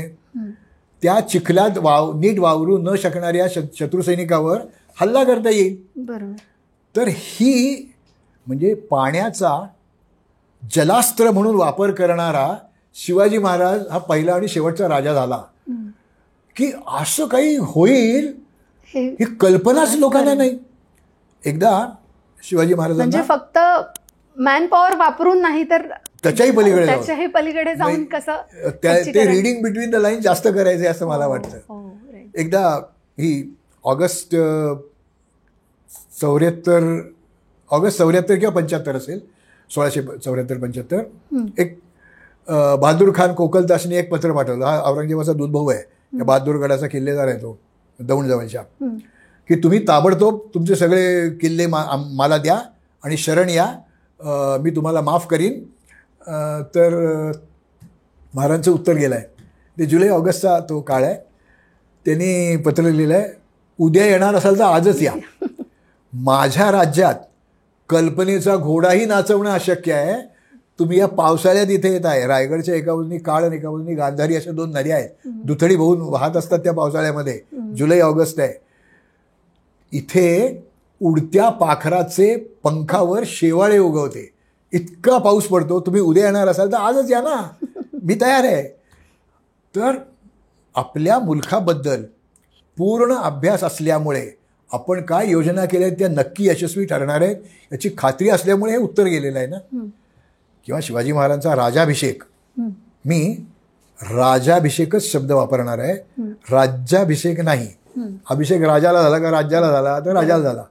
आणि ती जी पोथी आहे गागाभट्टांनी लिहिली ती श्री शिवराजाभिषेक प्रयोगा अशा पोथीचं नाव आहे. तर ते राजाभिषेक, तर तो पावसाच्या तोंडावर त्यांनी घेतला आहे. का तर या पावसात शत्रू आलाच, आपण या सगळ्यात व्यग्र आहोत, त्याचा काही त्रास होणार नाही. म्हणजे कोणची गोष्ट करायची ना तर त्याचं प्रतिकूल काय काय घडणार आहे ते मी आधी डोळ्यापुढे आणायचं. प्लॅन बी त्यांचा प्लॅन ए कधी फसलाच नाही, प्लॅन बीच वापरायची वेळ आली नाही. पण हे सगळं तयार असल्याशिवाय. आणि शिवाजी महाराजांनी हे जे किल्ले बांधले, त्यात मी थोडं तुमच्या प्रश्नाच्या पासून लांब जातोय. प्रतापगड बांधला, जावळीमध्ये मोरे, चंद्रराव ही पदवी आहे बरं का. पहिला चंद्रराव, दुसरा चंद्रराव, तिसरा अशी ती नाव, तेच नाव नाही येते. तर चंद्रराव मोरे जावळीच्या अरण्यामध्ये कैक 100, 150, 200 वर्ष राज्य करत होते. त्यांना नाही प्रतापगड बांधावा असा वाटला. 56 साली महाराज जावळीत उतरले, जावळी ताब्यात घेतली. आणि जावळी म्हणजे रायगडापासून वासोट्यापर्यंत ती जंगल आहे ते सगळं. तर त्याला असं कॉर्नर केलं की त्याला रायरीवर जावं लागलं. तो इकडे गेला असता तर सापडणं अवघड होतं आणि तिकडनं तो आदिलशहाकडे पण जाऊ शकला असता. कॉर्नर करून त्याला रायरीवर जायला लावलं. त्या रायगडचं नाव रायरी होतं. आणि मग ते एका मध्यस्थाला घालून त्यांनी ते रायरी मिळवला. त्यावेळेला त्यांनी ही सगळी 3-4 महिने महाराज जावळीत हिंडतायत. त्यांनी त्या गुढ्या नावाचा डोंगर आहे, त्या डोंगरावर प्रतापगड बांधायचं मोरोपंतांना सांगितलं. मोरोपंतांना सांगितलं तुम्ही इथे किल्ला बांधा. ही गोष्ट आहे 56 सालची. 58 साली बांधून झाला. हे सगळं 1600 आहे बरं का. 1658 किल्ला बांधून झाला. 59 साली अफजल खानाची स्वारी आली. तर प्रतापगड का बांधला होता, तर त्यावेळेला 3 आंतरराष्ट्रीय बंदरं होती. एक बंदर होतं महाड, महाहाट, हाट म्हणजे बाजार, मोठा बाजार म्हणून ते मोठं आंतरराष्ट्रीय बंदर होतं. तिथनं येणाऱ्या व्यापारावर जर कंट्रोल ठेवायचा असेल, नियंत्रण ठेवायचं असेल, महसूल मिळवायचा असेल तर प्रतापगड हा किल्ला पाहिजे. मग आतमध्ये असलेल्या जावळीतल्या चंद्ररावांनी का नाही बांधला? त्यांना उत्पन्न आलं काय नाही काय ते आदिलशाकडे जाणार होतं. त्यांचं राज्य राहिलं बस झालं. ते त्यांना ही पुढे स्वराज्य वाढवायचं नव्हतं ना त्यांचं, तर ते शिवाजी महाराजांना वाढवायचं होतं. पैसा पाहिजे, तो या महसुलातनं मिळणार होता. प्रतापगड झाला, बांधून झाला. ते काय अफजल खानाचं जे काय 10 नोव्हेंबर 1659 व्हायचं ते झालं. त्यानंतर शिवाजी महाराजांनी जेवणावळी नाही घातल्या. 11 तारखेला पहाटे ते वाईला होते आणि वाईवरून त्यांनी सैन्याच्या 3 फळ्या केल्या. नेतोजी पालकराला विजापुरावर पाठवलं, दोरोजीला आपण म्हणजे तिथलं जे दाभोळचं बंदर आहे तिकडे पाठवलं आणि स्वतः पन्हाळगडाकडे निघाले. 11 नोव्हेंबरला आपण 11 नोव्हेंबरला महाराज निघाले. 28 नोव्हेंबरला महाराज पन्हाळा जिंकून पन्हाळ्यावर उभे आहेत आणि या मधल्या या 18 दिवसामध्ये 17 दिवसामध्ये 15 किल्ले महाराजांना मिळालेले आहेत. हे कसे मिळाले? तर या सगळ्या किल्ल्यावरचं लढाऊ सैन्य हे अफजल खानाच्या सैन्यात आलेलं होतं. आता जेव्हा शिवाजी महाराजांनाच पकडून किंवा मारून अफजल खान जाईल असं लोकांना वाटत होतं, त्यावेळेला त्या दैत्याला मारून महाराज स्वतः किल्ल्याच्या पायथ्याशी उभे आहेत. वर फक्त आचारी पांडकेन बाजार बोडगेच होते. हो, सगळे किल्ले व्हेकंट पोझिशन्स मिळाली. हा त्यांचा प्लॅन बी होता तयार, तो झाला एक्झिक्यूट. पन्हाळगडावरच का गेले? उरलेली जे 2 आंतरराष्ट्रीय बंदरं आहेत, राजापूर आणि दाभोळ, तिथनं होणारा व्यापार हा पन्हाळगडाच्या खालनं ते वाघबीळ म्हणून जाय, तिथनं ते कोल्हापूरवरनं विजापूरकडे ते जायचं सगळा माल. त्या म्हणजे पन्हाळ ज्याच्या पन्हाळगड ज्याच्या ताब्यात त्याचं या 2 व्यापारी मार्गांवर नियंत्रण.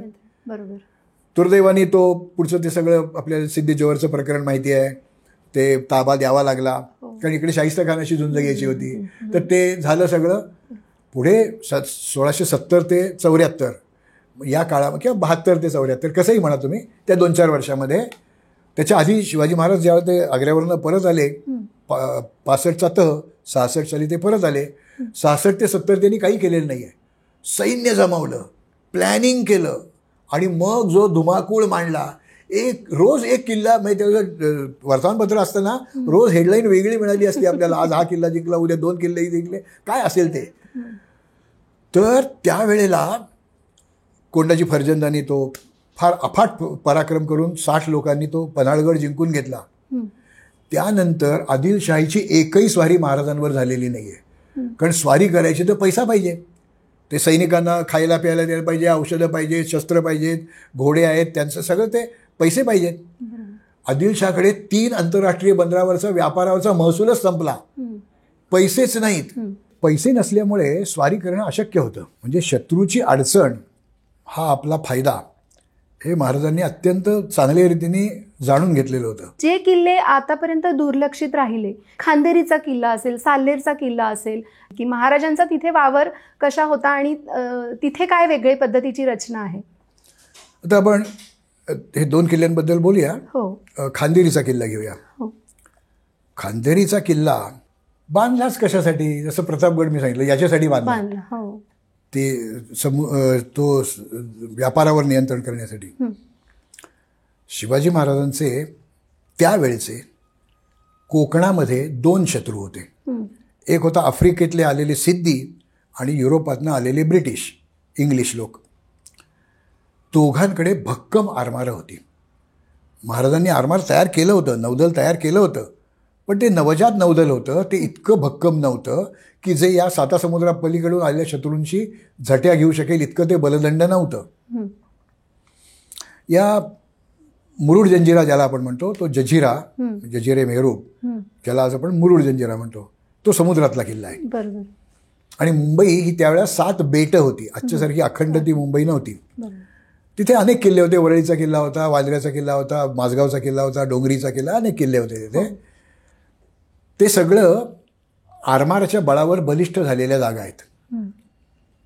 शिवाजी महाराजांचं आरमार या मुरुडच्या जंजिऱ्याला वेढा घालून बसेल आणि त्याला दाती तरुण धरायला लावेल असं इतकं भक्कम नव्हतं. अशी ज्या वेळेला वेळ यायची की सिद्धीला अडचणी जाण्याची, तेव्हा तो तिथून पळायचा आणि माझगावला जायचा. मुंबईच्या त्या डॉकमध्ये तो पार्क करायचा आपली जागा. समुद्र ब्रिटिशांवर काही दबावावर टाकला तर ते जंजिऱ्याच्या इथे यायचे. दोघांना एका वेळेला तोंड देणं काही शक्य नव्हतं, कारण त्यांचं सागरी दळणवळण हे फार भक्कम होतं. त्यांना आरमाराचं भक्कम नौदल त्यांच्याकडे होतं. शिवाजी महाराजांनी या भूगोलाचा नीट अभ्यास केलेला असला पाहिजे. मग त्यांना एक बेट लक्षात आलं. ह्या अलिबागच्या जवळ थळ वायशेचा RCFचा कारखाना आहे. त्या थळच्या समोर समुद्रामध्ये एक बेट आहे. त्या बेटाचं नाव होतं खांदेरी. त्यांच्या असं लक्षात आलं की आपण जर खांदेरीवर किल्ला बांधला तर जंजिरा आणि मुंबई याच्या साधारणपणे तो मध्ये येतो, आणि तो किल्ला जर बांधला तर ती अचल युद्धनौकाच आहे. त्याच्यावर आपला एक अत्यंत भक्कम असा नौदलाचा तळ निर्माण केला तर हे सागरी दळणवळण तोडता येईल आणि मग सिद्धीला नमवता येईल, अशी ती कल्पना होती. ही गोष्ट साधारणपणे 1676च्या आसपासची आहे. म्हणजे शिवाजी महाराजांचा राज्याभिषेक झालेला आहे, दक्षिण दिग्विजय झालेला आहे. त्यावेळी त्यांना हे खांदेरीवर किल्ला बांधावा असं वाटलं. पैसेही मिळाले असतील, कारण पैसे लागतातच किल्ले बांधायला. त्यावेळेला त्यांना प्रचंड विरोध या ब्रिटिशांनी केला, इंग्लिशांनी केला.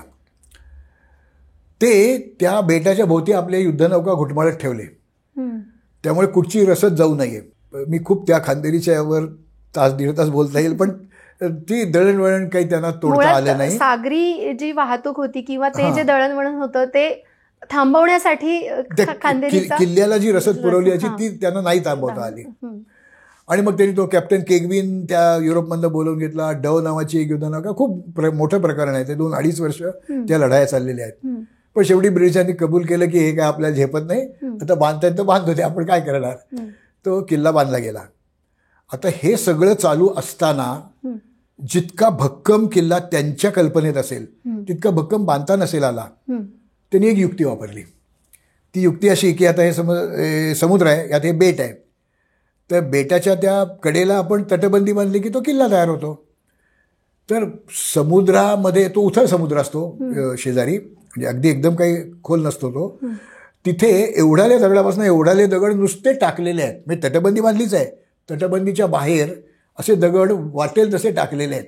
आपण जर आज केव्हाही गेलं तिथे तर दिसतात ते. आता याचा उपयोग काय, तर ज्या वेळेला ह्या समुद्रातला किल्ला आहे, त्यांचा खरा शत्रू समुद्रच. 24/7 त्या लाटा आपटत असतात आणि त्याचा खूप तडाखा जोरदार असतो. ती तटबंदी खिळखिळी होते.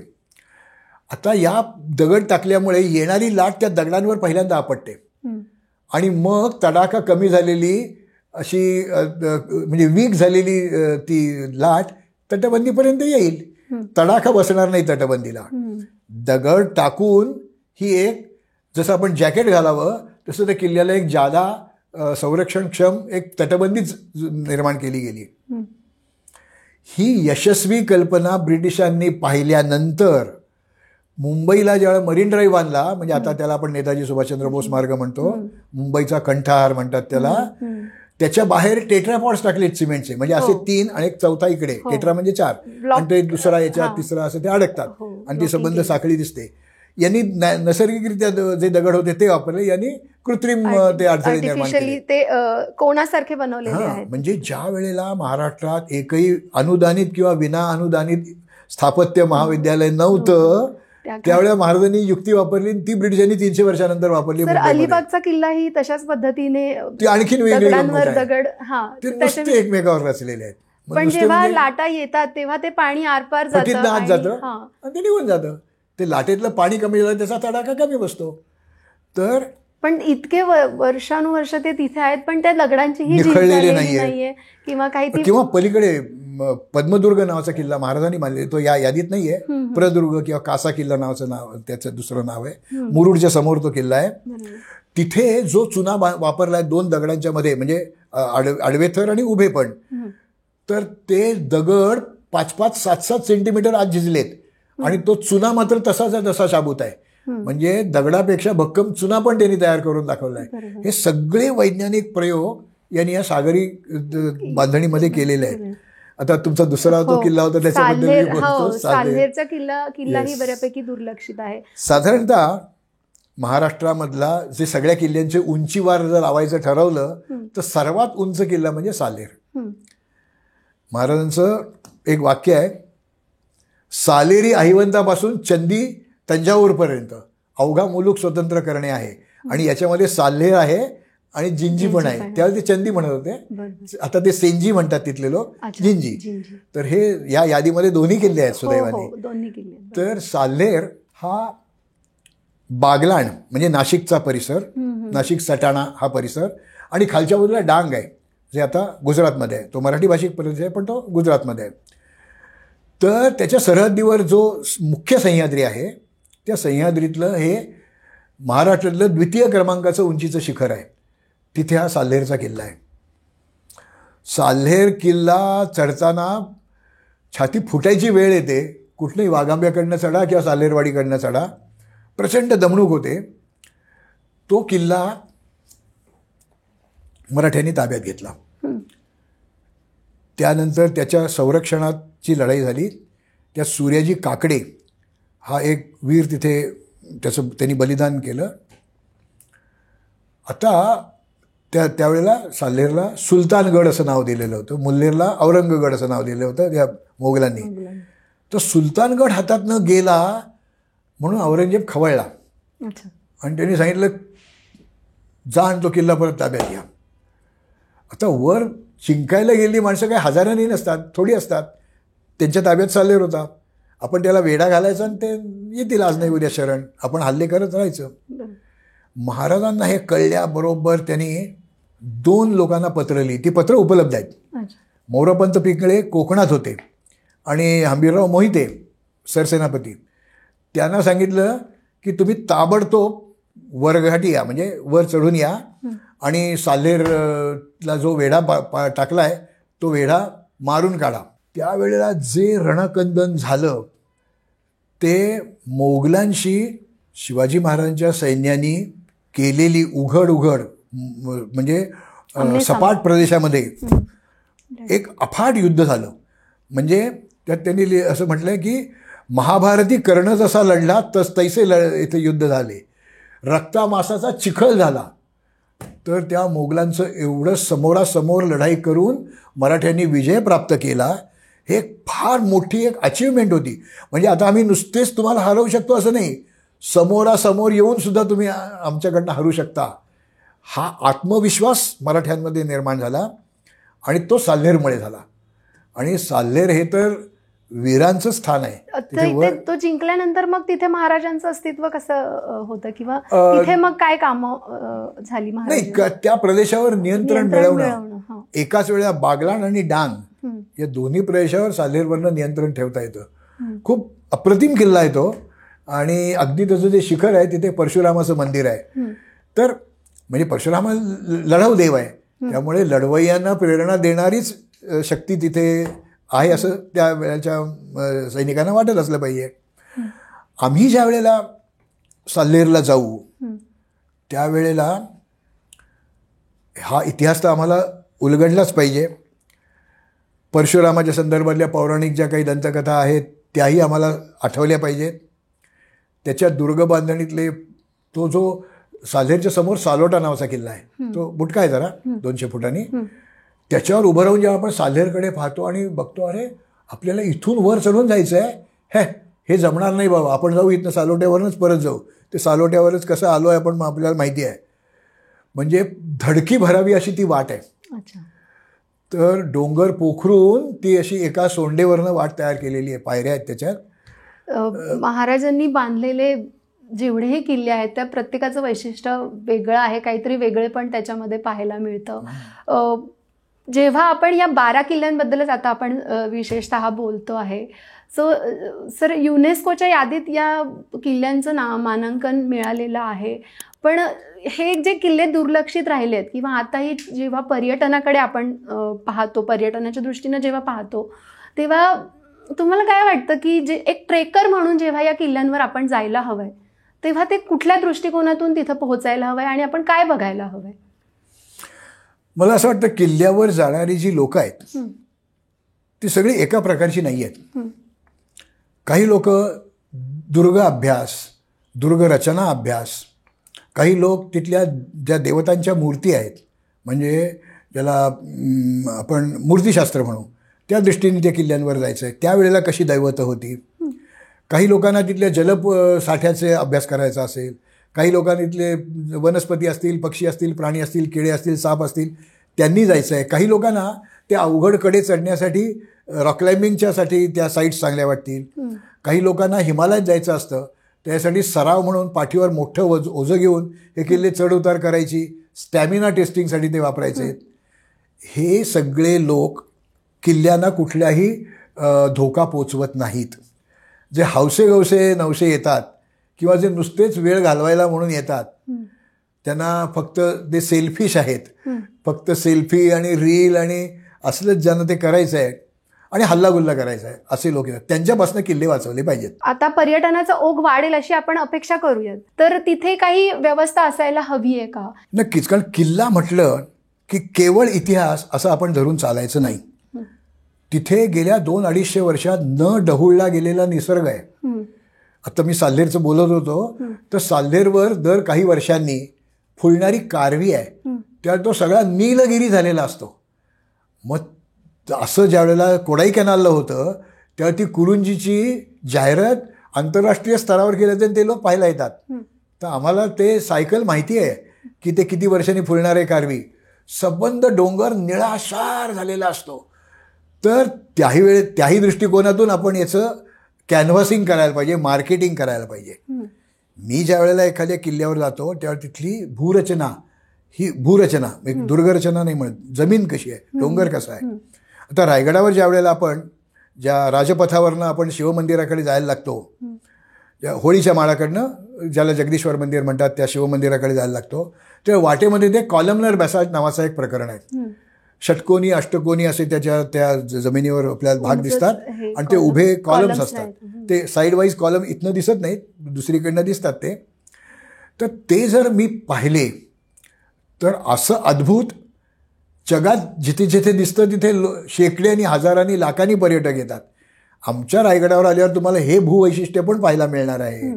किंवा रायगडला जिथे पाचडच्या खिंडीत आपण जातो त्या पायऱ्यांच्या वाटे वर चढायला लागतो किंवा नाणे दरवाजाने आपण वर जातो, तिथे डाव्या बाजूला 3 मिनिटात फक्त डोंगर चढायचा आहे. सोपी वाट आहे. तिथे एक आदिमानवाची गुहा आहे, म्हणजे निओलिथिक काळातल्या का म्हणू आपण म्हणजे तो नागरी माणूस नाही आहे त्याची गुहा आहे. त्याला एका बाजूला 2 तोंड आहेत, एका बाजूला 1 तोंड आहे. त्याला वाघबीळ असं म्हणतात. तिथे 50,000 वर्षापूर्वीच्या मानवाचे मायक्रोलिथ्स म्हणजे लघु अश्म हत्यारं सापडलेली आहेत. म्हणजे ज्यावेळेला आम्ही तो रायगड दाखवायला जाणार आहोत, ज्यावेळेला तो आदिमानव तिथे राहतो त्या किल्ला नव्हता इथे, पण तो इथे वास करून होता. म्हणजे आम्हाला या डोंगराचा इतिहास 50,000 वर्षापूर्वीपर्यंत मागे नेता येतो, हेही आम्हाला सांगता यायला पाहिजे. किंवा वेगवेगळ्या तऱ्हेचे बुरशींचे नमुने, मशरूम ज्याला आपण म्हणू शकू, ॲसरोई नावाचं एक मशरूम जे आत्तापर्यंत कोणी रायगडावरनं सांगितलेलं नव्हतं, ते मी एका माझ्या सहली म्हणजे अभ्यास सहलीमध्ये मी गेलो तेव्हा मला ते दिसलं. त्याच्याबद्दल मी एक निबंध प्रकाशित केला. तर असं विविध अंगांनी ज्या वेळेला आम्ही त्या किल्ल्यांचा अभ्यास करू, मग त्या क्षेत्रातले लोक येतील ना. महाराष्ट्रातलं आता ते हे आपलं वैभव आहे खरं तर ते जगापर्यंत आता पोहोचणार आहे. तर त्याचं प्रॉपर मार्केटिंग करण्यासाठीचे जे तिथे युनिट्स असायला हवेत, तर ते कसे असायला हवेत, तुम्हाला काय वाटतं त्याविषयी? एक तर सध्या पुरातत्व खात्याच्या नियमांप्रमाणे किल्ल्यावर काही करता येणार नाही. म्हणजे एक समजा या किल्ल्याची माहिती देणारं एक संग्रहालय, एक म्युझियम आत्तापर्यंतच्या उत्खननात या किल्ल्यावर काय काय सापडलं, तोफगोळ्यांचे प्रकार किती होते, शस्त्र कोणत्या प्रकारची होती, शिवाजी महाराजांची मुद्रा कशी होती, अशा अनेक गोष्टी आपल्याला तिथे आणि एक त्याची ध्वनिचित्रफीत तर तिथे खाली ऑडिओ व्हिज्युअल दाखवता आली तर लोक ते आधी पाहतील आणि मगच वर जातील अशी आपण व्यवस्था करायची. जनरली जर आपण अशी ठिकाणं फिरायला गेलो की तिथे एक गाईड असतो आणि तो गाईड पण जर आपल्याकडे लोकांना मूळ ज्यांचं हे वैभव आहे त्यांना जर त्याविषयी विशिष्ट व्यवस्थित माहिती नसेल तर ती समोरच्याला सांगणं किंवा त्याचं इंटरप्रिटेशन जर चुकीच्या पद्धतीने होत असेल तर त्याच्यावर काय आपण कसा कंट्रोल आणणार. तिथल्या मार्गदर्शकांसाठी प्रशिक्षण शिबिरं घ्यायला पाहिजेत आणि ही स्थानिक लोकांमधूनच माणसं निवडली पाहिजेत. त्यांनाही रोजगार त्यातनं मिळणार आहे. बरोबर. आणि मला यातनं रोजगार मिळतोय म्हटल्यानंतर मी जर कोणी घाण करायला लागलं तिथे तर मी दटावीन त्यांना की हे नाही चालणार, हे टाकलं तुम्ही उचला आणि खाली घेऊन जा, इथे नाही टाकायचं, हा जागतिक वारसा स्थळ आहे. आणि त्यांना तिथला इतिहास, तिथल्या वास्तू, तिथली दुर्गरचना, तिथली मंदिरं, तिथल्या मूर्ती, तिथला निसर्ग याचं ज्ञान तज्ज्ञांकडनं त्यांना द्यायचं आणि त्यांना प्रशिक्षित करायचं आणि त्यांची अचानक जाऊन परीक्षा घ्यायची.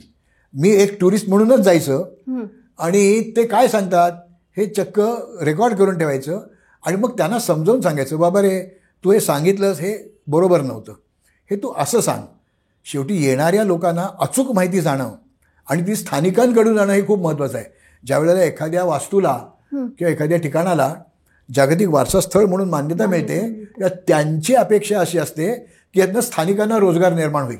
बरोबर. पुण्यातल्या माणसांनी गाईड म्हणून नाही जाऊन तिथे काम करायला हरकत नाही करायला, पण स्थानिकांना त्या ठिकाणाबद्दल जे एक आपलेपणा निर्माण होतो तो यातनं वाढेल आणि ते त्याची स्वच्छता जास्त चांगली राखतील.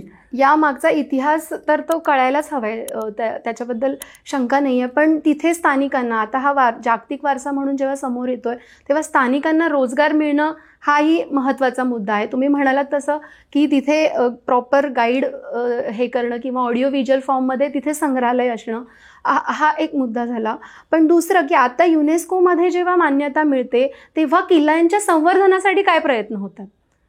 जागतिक स्तरावर म्हणजे युनेस्कोच्या त्या डिपार्टमेंटकडून काही फंडिंग मिळतं का? कसं आहे की याबाबत खूप लोकांच्या मनात एक खूप गैरसमज आहे, गोड गैरसमज आहे की युनेस्कोनी त्याला वारसास्थळ म्हणून मान्यता दिली की पैशांचा ओघ व्हायला लागेल आणि खूप पैसे आंतरराष्ट्रीय स्तरावर आपल्याला मिळतील. असं नाही. युनेस्को एक छदाम पण देत नाही कोणालाच. जी काय आत्तापर्यंत शेकडो जगभर त्यांनी स्थानं निर्माण केली आहेत वारसास्थळं, पण एक जागतिक वारसा निधी नावाची एक संघटना आहे. त्यांच्याकडे तुम्ही एक प्रोजेक्ट रिपोर्ट सादर करायचा, त्यातल्या काही गोष्टींना ते मान्यता देतील, त्याप्रमाणे येऊन पाहणी करतील आणि मग तुम्हाला काही निधी उपलब्ध करून देतील.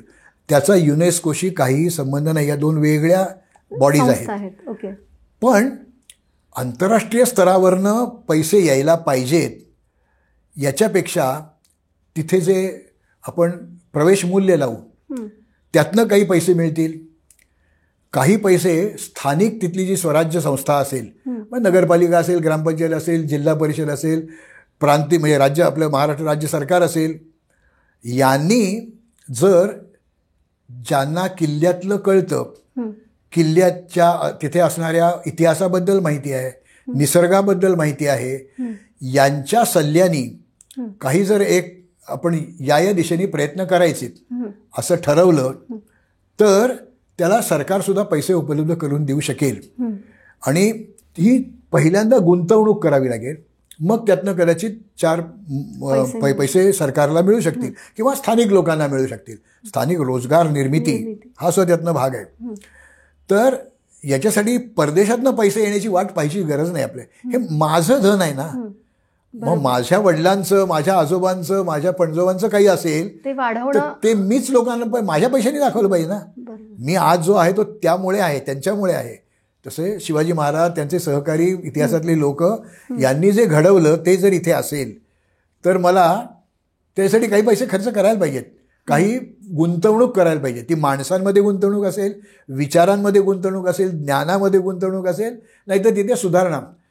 आज या बहुतेक किल्ल्यांवर साधी प्रथमोपचार पेटी नाही आहे. आता तिथे जर लोक जास्त जायला लागले तर कोणतरी घसरून पडलं तर त्याला किमान टिंक्चर आयोडीन आणि किंवा काहीतरी असं मामूली औषधं तिथे, समजा तिथे गेल्यावर तिथलं हवामान सूट झालं नाही किंवा काहीतरी गडबड झाली आणि एखाद्याचं पोट बिघडलं तर त्याला खालच्या शहरापर्यंत यायची जरूर नाही. इथे प्रथमोपचार पेटी आहे आणि ती कोणातरी ताब्यात देऊन त्यांनी ते द्यायचं आणि अशी प्रथमोपचार पेटी उपलब्ध असल्याची लोकांना जाणीव होईल ही आपण काळजी करायला पाहिजे. मी ज्यावेळेला एखाद्या किल्ल्यावर जातो त्यावेळेला मी प्रवासात असताना वाटेत मला एक किल्ला दिसतोय, मी जाऊन येतोय. माझ्याकडे सामान खूप आहे, मी ते सगळं सामान घेऊन किल्ल्यावर हिंडणं अपेक्षित आहे का? ज्याला आपण स्टेशनवर क्लोकरूम्स असतात तशा क्लोकरूम्स पाहिजे, पायथ्याशी पाहिजेत किंवा जिथे आपण किल्ल्यावर प्रवेश करतो तिथे तरी त्या पाहिजेत, मध्यभागी तरी कुठेतरी त्या पाहिजेत. त्यानंतर ज्याला आपण सायनेज म्हणतो म्हणजे दिशादर्शक फलक किंवा माहितीचे फलक, हे कोणीतरी जांभळ्या रंगात रंगवलंय, कोणी हिरव्या रंगात रंगवलंय, कोणी भगव्या रंगात रंगवलंय, असे फलक नाही चालत. वारसा स्थळ म्हणून जर त्याला जागतिक मान्यता मिळाली असेल तर एका विशिष्ट आकाराची अक्षरं असलेलेच फलक लावावे लागतात. सर आता पुन्हा मुद्दा इथे हा पण आहे की आता फक्त भारतातले किंवा महाराष्ट्रातले पर्यटक इथे येणार नाहीये, तिथे जगभरातले पर्यटक येणार. सो त्यांना त्यांच्या भाषेमध्ये ते फलक असणं हे आता आपण मराठी आणि इंग्लिश दोनचा वापर करू शकतो आणि मराठीची लिपी पण देवनागरी असल्यामुळे हिंदी भाषिकांना पण काही अडचण येणार नाही. तर आपल्याला ज्याला आपण म्हणजे तुम्हाला ती रेकॉर्डेड ही द्यायची, काही डिपॉझिट ठेवून घ्यायचं, तुम्हाला ते कानात ते हे घालायचं आणि तुम्ही जिथे उभे आहात तिथे उभे, हा एक टकमक टोक आहे किंवा हा तानाजीचा कडा आहे किंवा हे साल्हेरचं अत्युच्च शिखर आहे, तिथे गेल्यावर तुम्हाला ते तुमच्या भाषेत ऐकायला मिळेल अशी. पण त्याच्यासाठी आपल्याला आधी असं कॅनव्हसिंग करायला लागेल परदेशात. मग कुठल्या भागातले लोक येत आहेत, जपानी येत आहेत, कोरियन येत आहेत का आफ्रिकेतले येत आहेत, कोण येत आहेत, त्यांच्या भाषेमध्ये ती माहिती डब करून आपल्याला ती त्यांना ऐकवता येईल अशी व्यवस्था करता येईल. पण लगेच त्याच्या मागे लागू नाही, ते खर्चिक आहे जरा.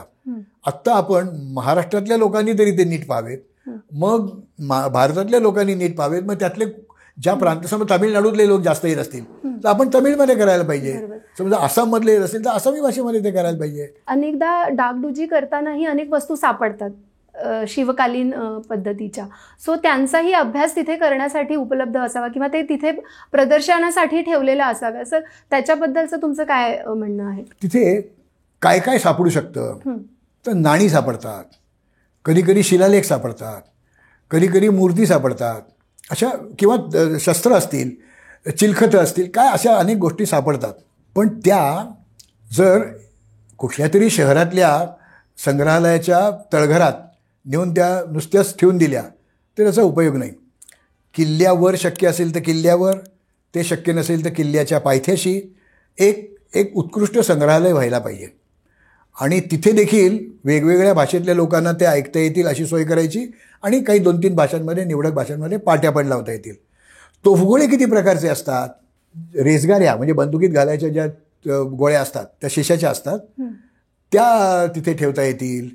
एखाद्या ठिकाणी पैसे घेऊन तोफ कशी उडवतात, त्यात दारू कशी भरतात, बोळा कुठे बसवतात, म्हणजे तोफगोळा कुठे बसवतात, वाद कुठे, प्रात्यक्षिकाच्या स्वरूपात ते जर दाखवलं तर लोकांच्या मनातले सगळे गैरसमज दूर होतील. किंवा तलवार, धोप, खांड किंवा खांडा असे तलवारीचे वेगवेगळे प्रकार, जसं pen, ball pen, sketch pen, filter pen, tip pen अशी वेगवेगळी असतात, ती वेगवेगळ्या कारणासाठी वापरली जातात. तसं या तलवारीचे प्रकार किंवा ढालींचे प्रकार, चिलखतांचे प्रकार हे आपल्याला त्या ठिकाणी जर दाखवता आले आणि येणाऱ्या लोकांनी त्या प्रदर्शनात आधी जावं आणि मगच तुम्हाला त्या किल्ल्यावर जाता येईल अशी जर व्यवस्था करता आली तर लोकांकडनं ते आपसूक बघितलं जाईल. आणि त्या किल्ल्यासाठी जी प्रवेश शुल्क घेतलं आहे त्यातच याचा समावेश करावा. तिथे अशा तऱ्हेची ज्याला हँडबिल्स म्हणतो, हँडबिल्स असतील, छोट्या पुस्तिका असतील, मोठी पुस्तकं असतील, ग्रंथ असतील, हे विक्रीसाठी उपलब्ध करायला पाहिजेत. काही मेमेंटोज म्हणजे एखाद्या तोफेचा एक मॉडेल ते पेपरवेटसारखं आपल्याला आपल्या टेबलावर ठेवता येईल. शिवाजी महाराजांची प्रतिपतचंद्रलेख मुद्रा आहे तशी मुद्रा, अशा गोष्टी जर तिथे मेमेंटो म्हणून विकत आज जसं आग्र्याला गेलं की लोक ताजमहालाची प्रतिकृती घेऊन येतात किंवा आता अयोध्येला गेले तर राम मंदिराची प्रतिकृती मिळते, तसं आपल्याला या किल्ल्यांच्या संदर्भातल्या काही गोष्टी मेमेंटो म्हणून विकायला ठेवल्या पाहिजेत. किंवा मी तिथे गेलो आणि माझं नाव शिवाजी महाराज ज्या मोडी लिपीमध्ये त्यावेळेला लिहित असत त्या मोडी लिपीत मला लिहून पाहिजे. ठीक आहे, तुम्हाला 5 रुपये द्या, तुमचं नाव मोडीमध्ये लिहून घ्या. किंवा तुम्हाला जे काही एखादा मजकूर हवा असेल तर तुम्ही इंग्लिशमध्ये द्या, देवनागरीत द्या, मराठीत द्या, आम्ही तुम्हाला तो मोडी लिपीमध्ये लिहून तुम्हाला देतो. जुना वाटेल अशा कागदावर तुम्हाला ते लिहून देतो. तर यातनं स्थानिकांना रोजगार पण होईल आणि मला पण काहीतरी मी वेगळं आणलंय बरं का.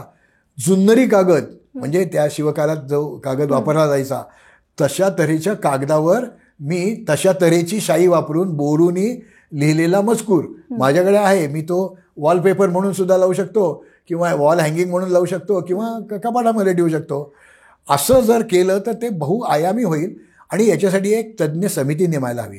काय करणं शक्य आहे, काय करावं, म्हणजे त्याला काहीतरी दिशा मिळेल. अर्थातच सर, महाराजांनी हे किल्ले उभारून महाराष्ट्रासाठी एक वैभव कायमस्वरूपी तयार करून ठेवलंय. आता ते जपणं ही आपली जबाबदारी आहे. ते फक्त जपणंच नाही, आता त्याला जागतिक स्तराचा दर्जा मिळाला, त्याच्यामुळे त्याचं एक प्रॉपर जगभरात मार्केटिंग होईल या दृष्टीनं आपण प्रयत्न करणं खरं तर गरजेचं आहे. आणि एक सर्वसामान्य म्हणून लोकांनी याच्याकडे कशा दृष्टीनं पाहिलं पाहिजे, काय तुमचं मत आहे? ते त्या क्षेत्रातल्या तज्ज्ञांना मदतीला घेऊन लोकांनी काय करावं किंवा लोकांना काय समजलं पाहिजे हे त्यांच्याकडनं जाणून घ्यायचं. आपण जेव्हा किल्ला फिरायला जातो तेव्हा एक जबाबदार नागरिक म्हणून आपलं हे वैभव आहे ते टिकवण्यासाठी म्हणून काहीतरी नियमावली असायला हवी असं वाटतं का तुम्हाला? हो ना, कारण आपल्याच पूर्वजांनी घामाचा पाऊस पाडून हे किल्ले उभारले, रक्ताचा सडा शिंपून हे जपले किंवा जगवले. तर तिथे जाऊन आम्ही गोंधळ घालणं, थिल्लरपणा करणं, काहीतरी खडूनी कुठेतरी काहीतरी लिखाण करणं हे नाही होता कामा याची जाणीव शाळेपासून मुलांना जर करून दिली. आणि मला एक या निमित्ताने एक वेगळा मुद्दा मांडावासा वाटला, तो म्हणजे स्वतःचा वेळ, पैसे आणि श्रम करून अनेक दुर्ग अभ्यासक हे गेले 5, 25, 50 वर्ष हिंडतायत. पुस्तकांच्या स्वरूपात, वर्तमानपत्रातल्या लेखांच्या स्वरूपात, या नवीन माध्यमांच्या स्वरूपात ही माहिती लोकांपर्यंत पोहोचवत आहेत. जर आज एखाद्या कवीला, एखाद्या लेखकाला, एखाद्या नाट्यसृष्टीतल्या व्यक्तीला अशी जर सरकारी म्हणजे शासकीय पातळीवर गौरव केला जातो तर दुर्ग अभ्यास करून लिखाण करणाऱ्या दुर्ग लेखकांना राज्यस्तरावर एक तरी पुरस्कार दरवर्षी दिला जाणं आवश्यक आहे. कारण या लोकांनी आपल्या खिशातनं पैसे खर्च केलेत, आपला स्वतःचा महत्त्वाचा वेळ खर्च केला आहे आणि श्रम करून चढलेले आहेत ते. तर त्याचं एक सरकारी पातळीवर त्याला जर सन्मान मिळाला तर इतर नवीन लोकांना सुद्धा त्यात वाटेल की अरे आपण पण करायला हरकत नाही, आपला असाही गौरव होऊ शकतो. ते खेळाडू, ते अभिनेते, ते लेखक यांचं काही मला दुस्वास नाही आहे. पण आज जसे किल्ले दुर्लक्षित होते तसे दुर्ग लेखक पण दुर्लक्षित आहेत. त्यांचाही सन्मान राज्य पातळीवर शासनातर्फे व्हायला पाहिजे असं मला वाटतं. सर नक्कीच तुम्ही अनेक गोष्टी या किल्ल्यांच्या माध्यमातून महाराजांचं मोठेपण तर अजून आपल्याला कळालं, पण या किल्ल्यांच्या माध्यमातून आपण त्याच्यातून रोजगाराच्या संधी कशा पद्धतीने निर्माण होऊ शकत आहेत याचंही एक तुमच्या माध्यमातून आम्हाला आढावा घेता आला आहे. आणि त्यासाठी तुमचे खूप खूप धन्यवाद आहेत सर. तुम्हालाही अशाच अनेक वेगवेगळ्या विषयांवर जे अजून व्हिडिओ पाहायचे असतील तर लगावती चॅनलला नक्की सबस्क्राईब करा. या संदर्भात एकच वाक्य मला बोलायचं आहे. मलाही इथे संधी मिळाली आणि त्याच्यामध्ये बत्ती लगाव असं जे आहे तर मी एक दिवा लावायचा प्रयत्न केलेला आहे. लगाव बत्ती असंच आहे ते.